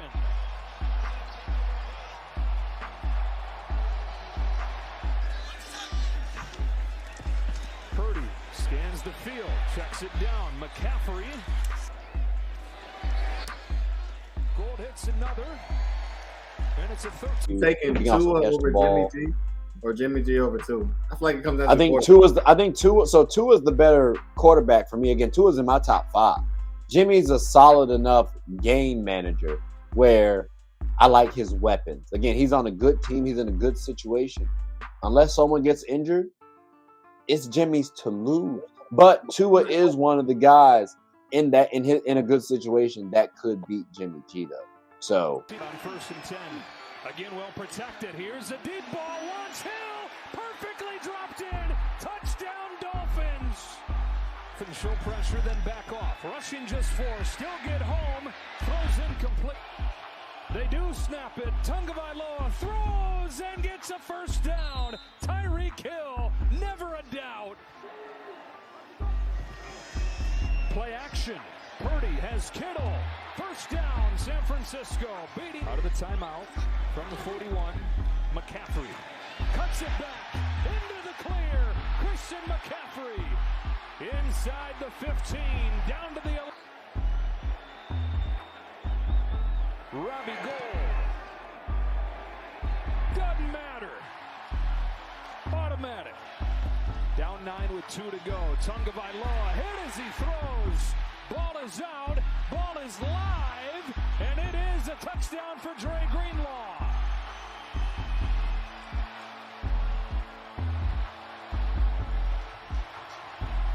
We will see. No doubt this. You get your initial push inside, force him to climb, but he is so relentless.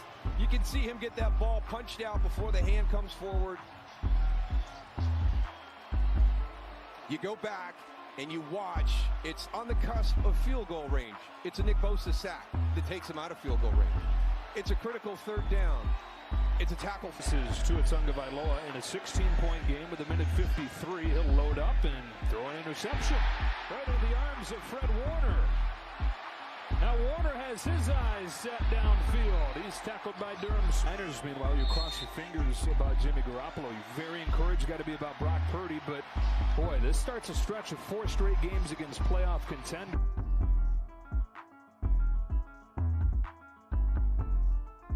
if they do, they meaning the Dolphins, I wanted to say the Heat for a second, but if the Dolphins end up beating the 49ers, I'm not surprised. I'm just losing some money. That's all. So I don't know. But you settled on the 49ers as well? Is that what I'm hearing? Yeah. I mean, yeah. Okay. Yeah. Okay. I think the 49ers are a team. They can get it done. Yeah. I agree. Now, Reese, I'm actually kind of glad you said complete teams, right? Because these next teams is, I want to say, they're rather complete, okay? Got a little bit of a little history, a little rivalry going on. The Heat versus the Celtics. We getting personal. Tatum,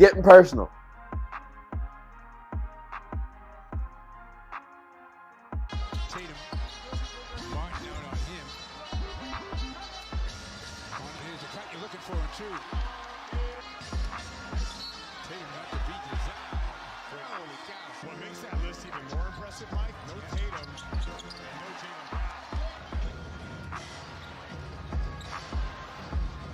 Bobby, that's the shot we were talking about tonight. He likes a lot. Brogdon. Oh, gets rejected, hangs with it, gets two. Down to 9, the shot clock. Martin sets his feet for 3. Strus from deep. Rattles home a 3. Harrell from deep, no. Harrell from a layup. Nice play by Vincent. We're getting personal. Ban Who? the 2-3 zone from the NBA. That's what I want to do, okay? I don't care if Udonis Haslem is still on your roster and you want to throw him in the game for morale's sake, but you don't want him to guard nobody, so you're putting him at the back right of the zone. We don't care that you can't stop our top two guys and you want to put in Duncan Robinson, who don't do nothing but dribble around screens and pull up, and Struss and Lowry, who that's all they doing. So why we not running the zone to guard y'all screens and stuff like that? And the zone, man up, and let's play basketball. Off the bounce, finds an open man, and Adebayo gets two. Good shots. And after you get a 2-year extension, it's good coming in. White with time. Just like Lowry in deep three, and he buries it. you know he makes the best. We see him everywhere. I ain't got no gear. You're here one day, you get gear. You know why? Tell me. You didn't kick it with him like I did. Yes, you. Four. Williams. Oh, the step back. Takes it.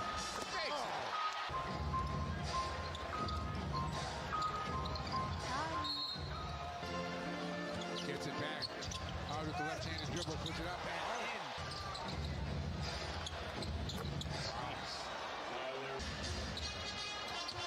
Brown, corner, White, three. White continues to deliver. Butler wants a 2 for 1 here. Spins to the basket and count the hoop.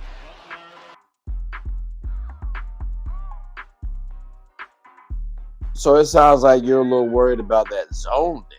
You weren't worried. You went on that little soliloquy. So I literally, all the zone is betting on the other team not shooting 100%. That's a tactic. That's a tactic. I'm sorry. Get shooters. Get better shooters. I don't know what to tell you. Or get people who know how to beat a zone. You penetrate a zone, you kick out, and then you crash the boards, or you hit it on the mid range. Which guess what? Jaylen Brown, Jason Tatum, Al Horford. We know how to beat it. All know how to play against the zone. Hell, Brogdon went to UVA. I don't know what you worried about the zone for. So it sounds like you worried. It sounds like you worried that the Heat gonna beat your Celtics. Is that the case? As somebody who's sitting at home, you want to watch a team sit in his own defense? Seriously, Trey. Seriously, yeah, I'm cool with it. No, you're not. I love when Duke has to go. That's when Duke has to go play the UVA. I love it. I love it. Basketball. And guess what? Hold on. Guess what though? UVA has been extremely successful. So you know what? Why not give it a go in the NBA? And guess what? Teams have been successful. Teams have been successful with the zone. I know. The Suns have been successful with the zone. The Nets were successful to a degree with the zone. Like it works. It works. To the basket for 2. Smart. Yes. Nice follow. Brown to the basket. Yes. Brown leading the way big time for Boston in the quarter. Smart. Flushes. Again, he missed 7 games. Tatum's back. Oh. Brown. Butler the steal. And 2. I was just saying before you. Grab that rebound with one hand. Gets it back in the lane. Spins. You can even make the argument y'all switching everything is technically a zone. No, it isn't.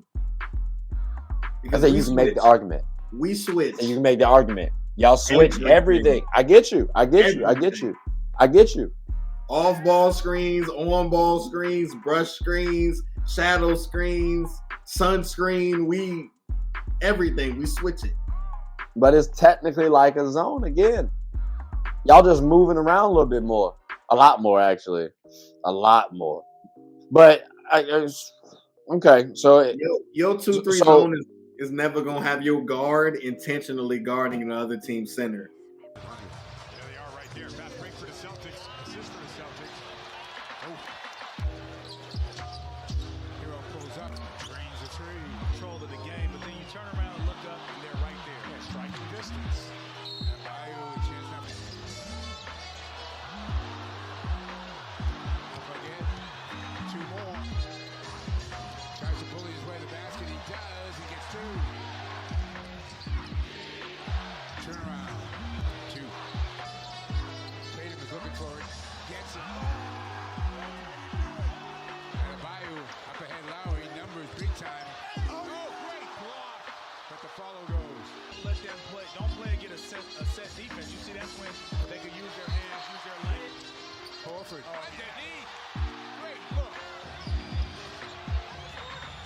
And Bayo kicks it outside. Lowry. Good look. And to Williams, the ball finally got there. To the basket. Butler. Oh. Smart. Gets it in. Brown takes it. Next shot. Boom!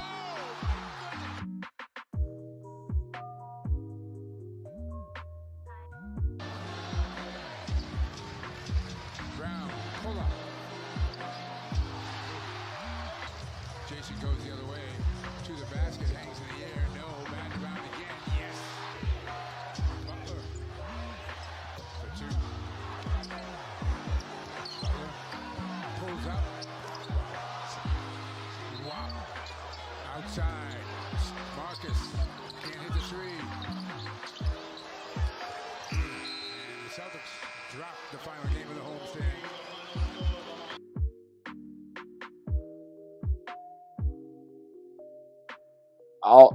Listen. They have more than just a zone though. Okay, No, they don't. still got Bam. also They got Bam. Okay, hold on. They got Bam throwing you 20. They got Bam giving you 20. You got Jimmy, who you know playoff Jimmy is a thing.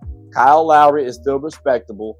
I like Tyler Hero. He's not worth the money he got paid, but but he's still cool. Like they have a respectable unit out there, and the Heat culture. You can't sleep on that. You can't sleep on the Heat. I understand. I got the Celtics in 7 every time. Every time. Didn't they beat y'all in 7 a couple years ago? So on the next would you rather? Every time is crazy. I just want to say they could get y'all out the way this season. I said it. They definitely. You heard me. You heard me. I said it. It's clear as day. They could get y'all out the way. Ooh, bars. Now, the last one. Y'all ain't see that. The last one. We just saw them though earlier, right? We talked about them earlier. Two dominant studs. The Bucks versus 76ers. But before you answer, Reese, I gotta say this. Everyone is healthy. All right. The Bucks healthy, which they're playing healthy now. The 76ers, they get back James Harden and Tyrese Maxey. Who wins that series? And there's 2 questions in this, by the way. I think the Bucks would win the series because I think Giannis is the best player in the series. I think like it would be 1A Giannis, 1B Embiid. I'm not saying Giannis is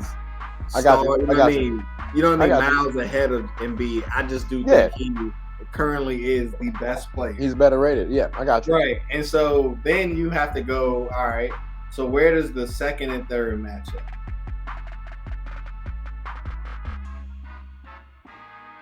Milwaukee does have the oldest roster in the NBA. Average age 29 years old, 150 days. Nice move by Harden. Sets up Embiid for the elbow line. Holiday step back. The former Sixer. He drains it long. Embiid one-on-one with Lopez. Takes it to the rim and lays it in. Antetokounmpo with a purpose. Off the glass. Embiid met by Holiday and a turnover. Allen gives it up. Antetokounmpo. They're not going to leave him one-on-one. Harris denied. Turnover. Harden ahead. Maxey, the speed and slam. Hill couldn't track it down. Second chance opportunity. Harden. Challenge quarter. Shot clock is down to 3. Down to 2. Embiid has to settle and hits. Upward. Could not squeeze it. Track down the Bucks. Antetokounmpo. Meetings between these two teams. Normally it's been 3. Antetokounmpo cans it. And again, like Embiid, if he's going to the basket, he's getting your team in foul. Maxey. Harden trying to make a move. The spin, the jumper. On that, but James Harden, a great scorer. Carter, pure, a 3. Allen up the floor. Long strides. Antetokounmpo. Finger roll. Harden spins and scores. It's a great. Harden, loop ahead. Maxey, touchdown. What a Harden. He's got a screen from Embiid. The bounce, Embiid attacks it. Gets the deuce. Maxey, the push shot is good. He cannot be underrated. Embiid denied. Antetokounmpo gums him. War on the move. Lopez, open look. Bottom. Well, look, Embiid. He runs in the family. Harden drives, loops it in. 4 seconds ahead. Matthews to the rim. Blocked by Embiid. That'll be late. So you got Chris Middleton. How does he match up with their second? So their second is James Harden, but Tobias Harris will probably be guarding Chris Middleton because they go 4 all-stars deep. So Tobias Harris could be an all-star or another team if he just, you know what I mean? He could be a second option on another team. Right. He's quality. Right. You know what I mean? And so you have James Harden triple-double versus Chris Middleton's fringe triple-double. 50, 40, 90, yeah. Yeah, you know what I mean? Fringe triple-double. And so, I mean, he gives you a nice 7, 8, and 22. I'll say 22, 7 and like 4, 7 and 5, something like that. But okay. Nah, he's 7 and 7. He gives you 7 and 7. Consistently, okay. This is how you view him. This is how you view him. Go ahead. Well, yeah, no. Well, I mean, I'm gonna say it like this too, right? Imagine how easy it is to get those couple assists down to Giannis, and then all it takes is a couple free boards and a break to Giannis. I mean, that's what I'm saying. That's what I mean in terms. Like, I think the Bucks players benefit. I think greatly from Giannis. I don't know if Philly's players benefit as greatly from Embiid. Bucks up by 2. Olay defense. Lopez with the help. And he swats it away. Tobias Harris. 5 on 4. Lopez got a 3. Well, a couple of free throws here for James Harden. Jarrett and Stan. Lopez. To that play, maybe quickly. James Harden. And Joel Embiid are the 2 guys who led the league in free throw attempts last year. James Harden. Foregoing that. I'm going to need a remedial class in that pronunciation. Harden. Back for Harris. Slashing for the rim for 2. Deep for Embiid. Shot clock winding down. Embiid powers in. Met by Lopez. Even better, quite honestly. Lob it up. The finish. Rim. Lopez pops and hits a 3. Is due to his history of lower body injuries. They work on minimizing the load. Gets it ahead for Harris. 5-point game. Maxey. 3s tonight now. This is a team, the Bucks, great pass tonight, and they've conceded some points in the paint to make sure they stay home. Beautiful Ziggy. 59. Bucks 30 seconds to go in the third. Bobby. 10-point game. Hill, the discard, and the deuce. Maxey hits the deck. Milton trying to beat the clock, and he does. Floated up. Catch. Antetokounmpo in traffic. Milton trying to hold his ground. Can't stop him. Harden shakes off the defender. Create space easily.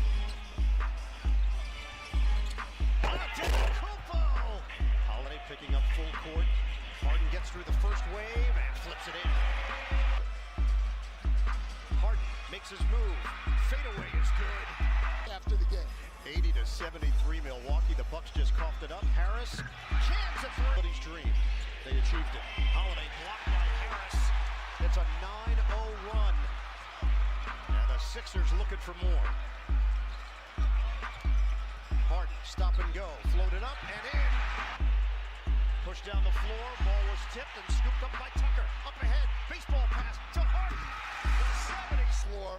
Obviously minus 11 with him off the floor. In the spin side. Harden. Jumper. Money.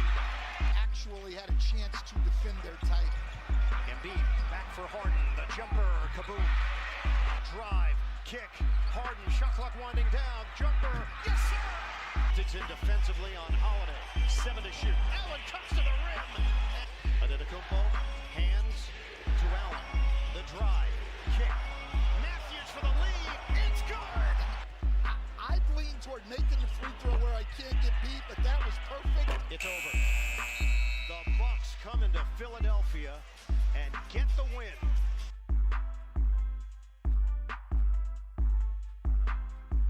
Just because of how the people play around them. And it might be coaching. I honestly think they do benefit from Embiid, but it's tricky. It's tricky because you also have a star in James Harden as well. You don't necessarily have that on the Bucks. Like Drew Holiday is not ball dominant. Chris Middleton is not ball dominant. You know what I'm saying? So they can get away with being role players, but still like quality all-star fringe caliber players. James Harden, ball dominant. And you got to feed the beast. So not the beard, you got to feed the beast. And that's Joel Embiid. And then after Joel Embiid, all right, well, you have a lot of options. You got Tobias Harris, who is a quality professional. Easily, you can book him on FanDuel 10 to 15 a night. He might drop the ball a couple of times. Most times, 10 to 15 a night is what he's going to get.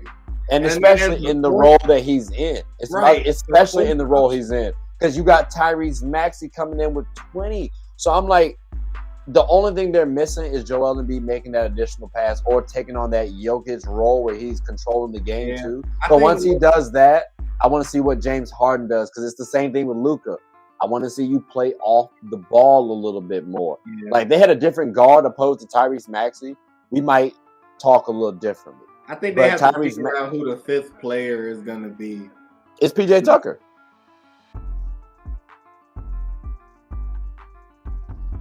Swings over, and now Maxey can attack off the dribble. That's a tough ask for a rotating defender. Collapsing defense, they back off. Adetokounmpo makes 9-8. Embiid, ball fake, sells it, drives, and finishes. Became a favorite here in Milwaukee. Both teams are 4 of 8 from the field. Embiid. I can't sacrifice this year the work that Embiid is putting in and to have to wait.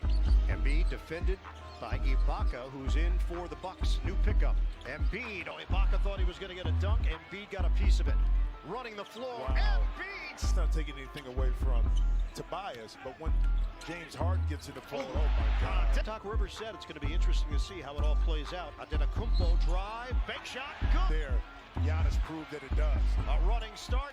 Missed it. Follow no. Adetokounmpo gets the roll. Maxey gets into it. Embiid. 3 defenders in the air. Right here, I'm going to use this big body, these shoulders, get inside. Embiid, Shane, Hall of Fame in Cleveland, Ernie, Kenny, Charles, and Shaq. Lob it up. A 3-point lead on the Bucks. The jumper. Wow. It's PJ Tucker. PJ gives you that defense, that tenacity, that energy, you know what I'm saying, that dog mentality, and he sits his ass in that corner willingly, waiting for that 3 ball, like just send it to the corner, and he shoots it, and it's I guess, I don't know, I just feel like Matisse Thybulle can also give you that. He can, but he doesn't shoot well enough, so now I get to play all of him out. I get to play off Matisse Thybulle a lot until he can show he's confident. How many threes did the Rockets miss? You mean that one game? Yes. That one game. That PJ played in. I feel you. James Harden played in it too. And by the way, hold on. The same team. Hold on. Because if memory serves me correctly, the Warriors barely won that game, but they also didn't shoot that well either. Nope. So I can't really hold, you know what I'm saying? I'm not going to discredit him too much because PJ has been a consistent corner 3-point shooter. The man is a specialist. Like, if there's anything PJ do, he hustles, plays defense, and shoots a corner 3. There's ever 3 attributes to give that man. There's ever, and it's specifically the corner 3, which realistically you want Maxey on the wing because now he can penetrate or he can hit or he can kill you on the 3. Same for James Harden, and then Tobias can sit on the wing or on the corner as well, or hit you on the mid range, and Joel can float wherever he wants to. And PJ, pick a corner. Kumpo secures it. His 5th board. Back in on Niang. A little bit of help from Embiid. Embiid. Fake. Fade. Bottom. And a foul. At that time period, so there's no need for him to work on it. Speaking of which, oh my goodness. Antetokounmpo had a 15-point cushion. Middleton is now 1 of 6 from the field for 7 points. Embiid, he's got it. 5 large. Out of the timeout. Embiid. Oh, what a tough. Against the smaller Holiday. Step back, denied. Antetokounmpo. Embiid, back in. Embiid, got it. Antetokounmpo, 1-on-1 with Niang. Too deep. Floater, too deep. Pass. Portis for Antetokounmpo. Lines it up. Hits the 3. In the 4th quarter, they're shooting just 2 of 8. Embiid drive. Puts it in. Antetokounmpo. Switch. Now it's Harris. The jumper is good. Antetokounmpo. Hard drive. Layup goes. Everybody else had to rotate. Antetokounmpo on target.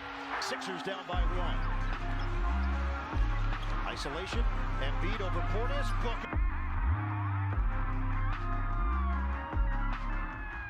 I think coaching is the reason why Philly. I think health.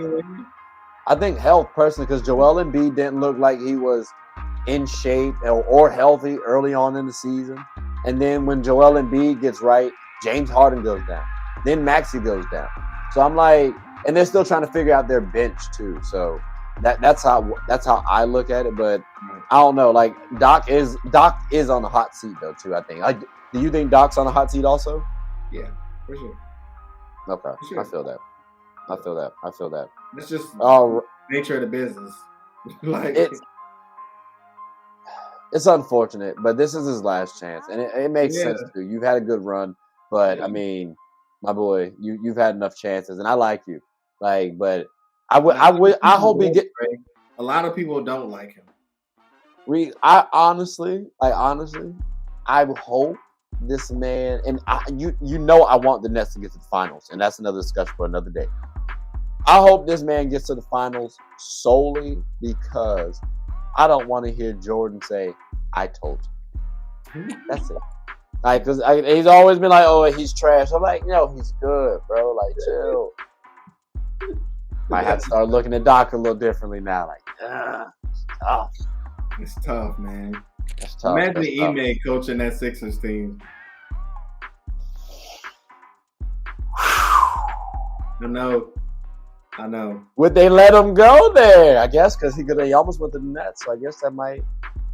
Ime, if you listening, hope you listening. One, why don't you come on to the show, fella? Let's talk about a few things. Like I'm nothing personal. I honestly just not ask from a coach standpoint how everything goes. Like that's it. It's nothing about anything that happened. It's just straight, genuine conversation. Maybe what your hobbies are, stuff like that. That's personal to you.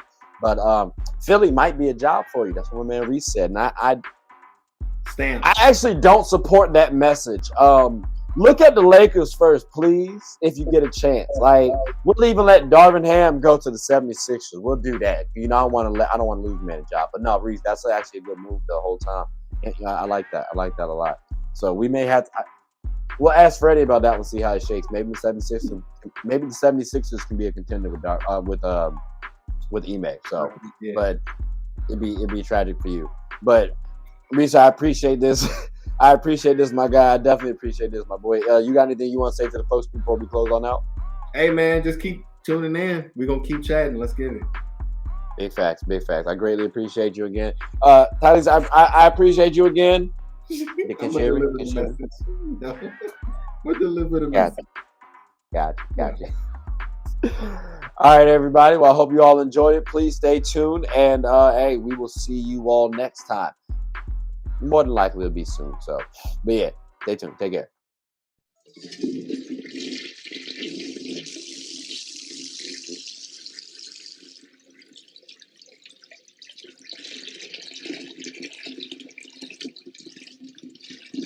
Oh, I did not know you guys were still here. As you can see, we're at the back end of the show. No pun intended, but look, hope you all enjoyed it. And before you go, please subscribe to the YouTube channel, follow the IG account, share the content to anybody who's anybody. And most importantly, leave your thoughts and comments below. But I got to go back and play Buddy in 2K, so let me unmute him real quick. Excuse me. Hey, boss, I'm back. Nah, you better catch this word. You know we get buckets around here, too.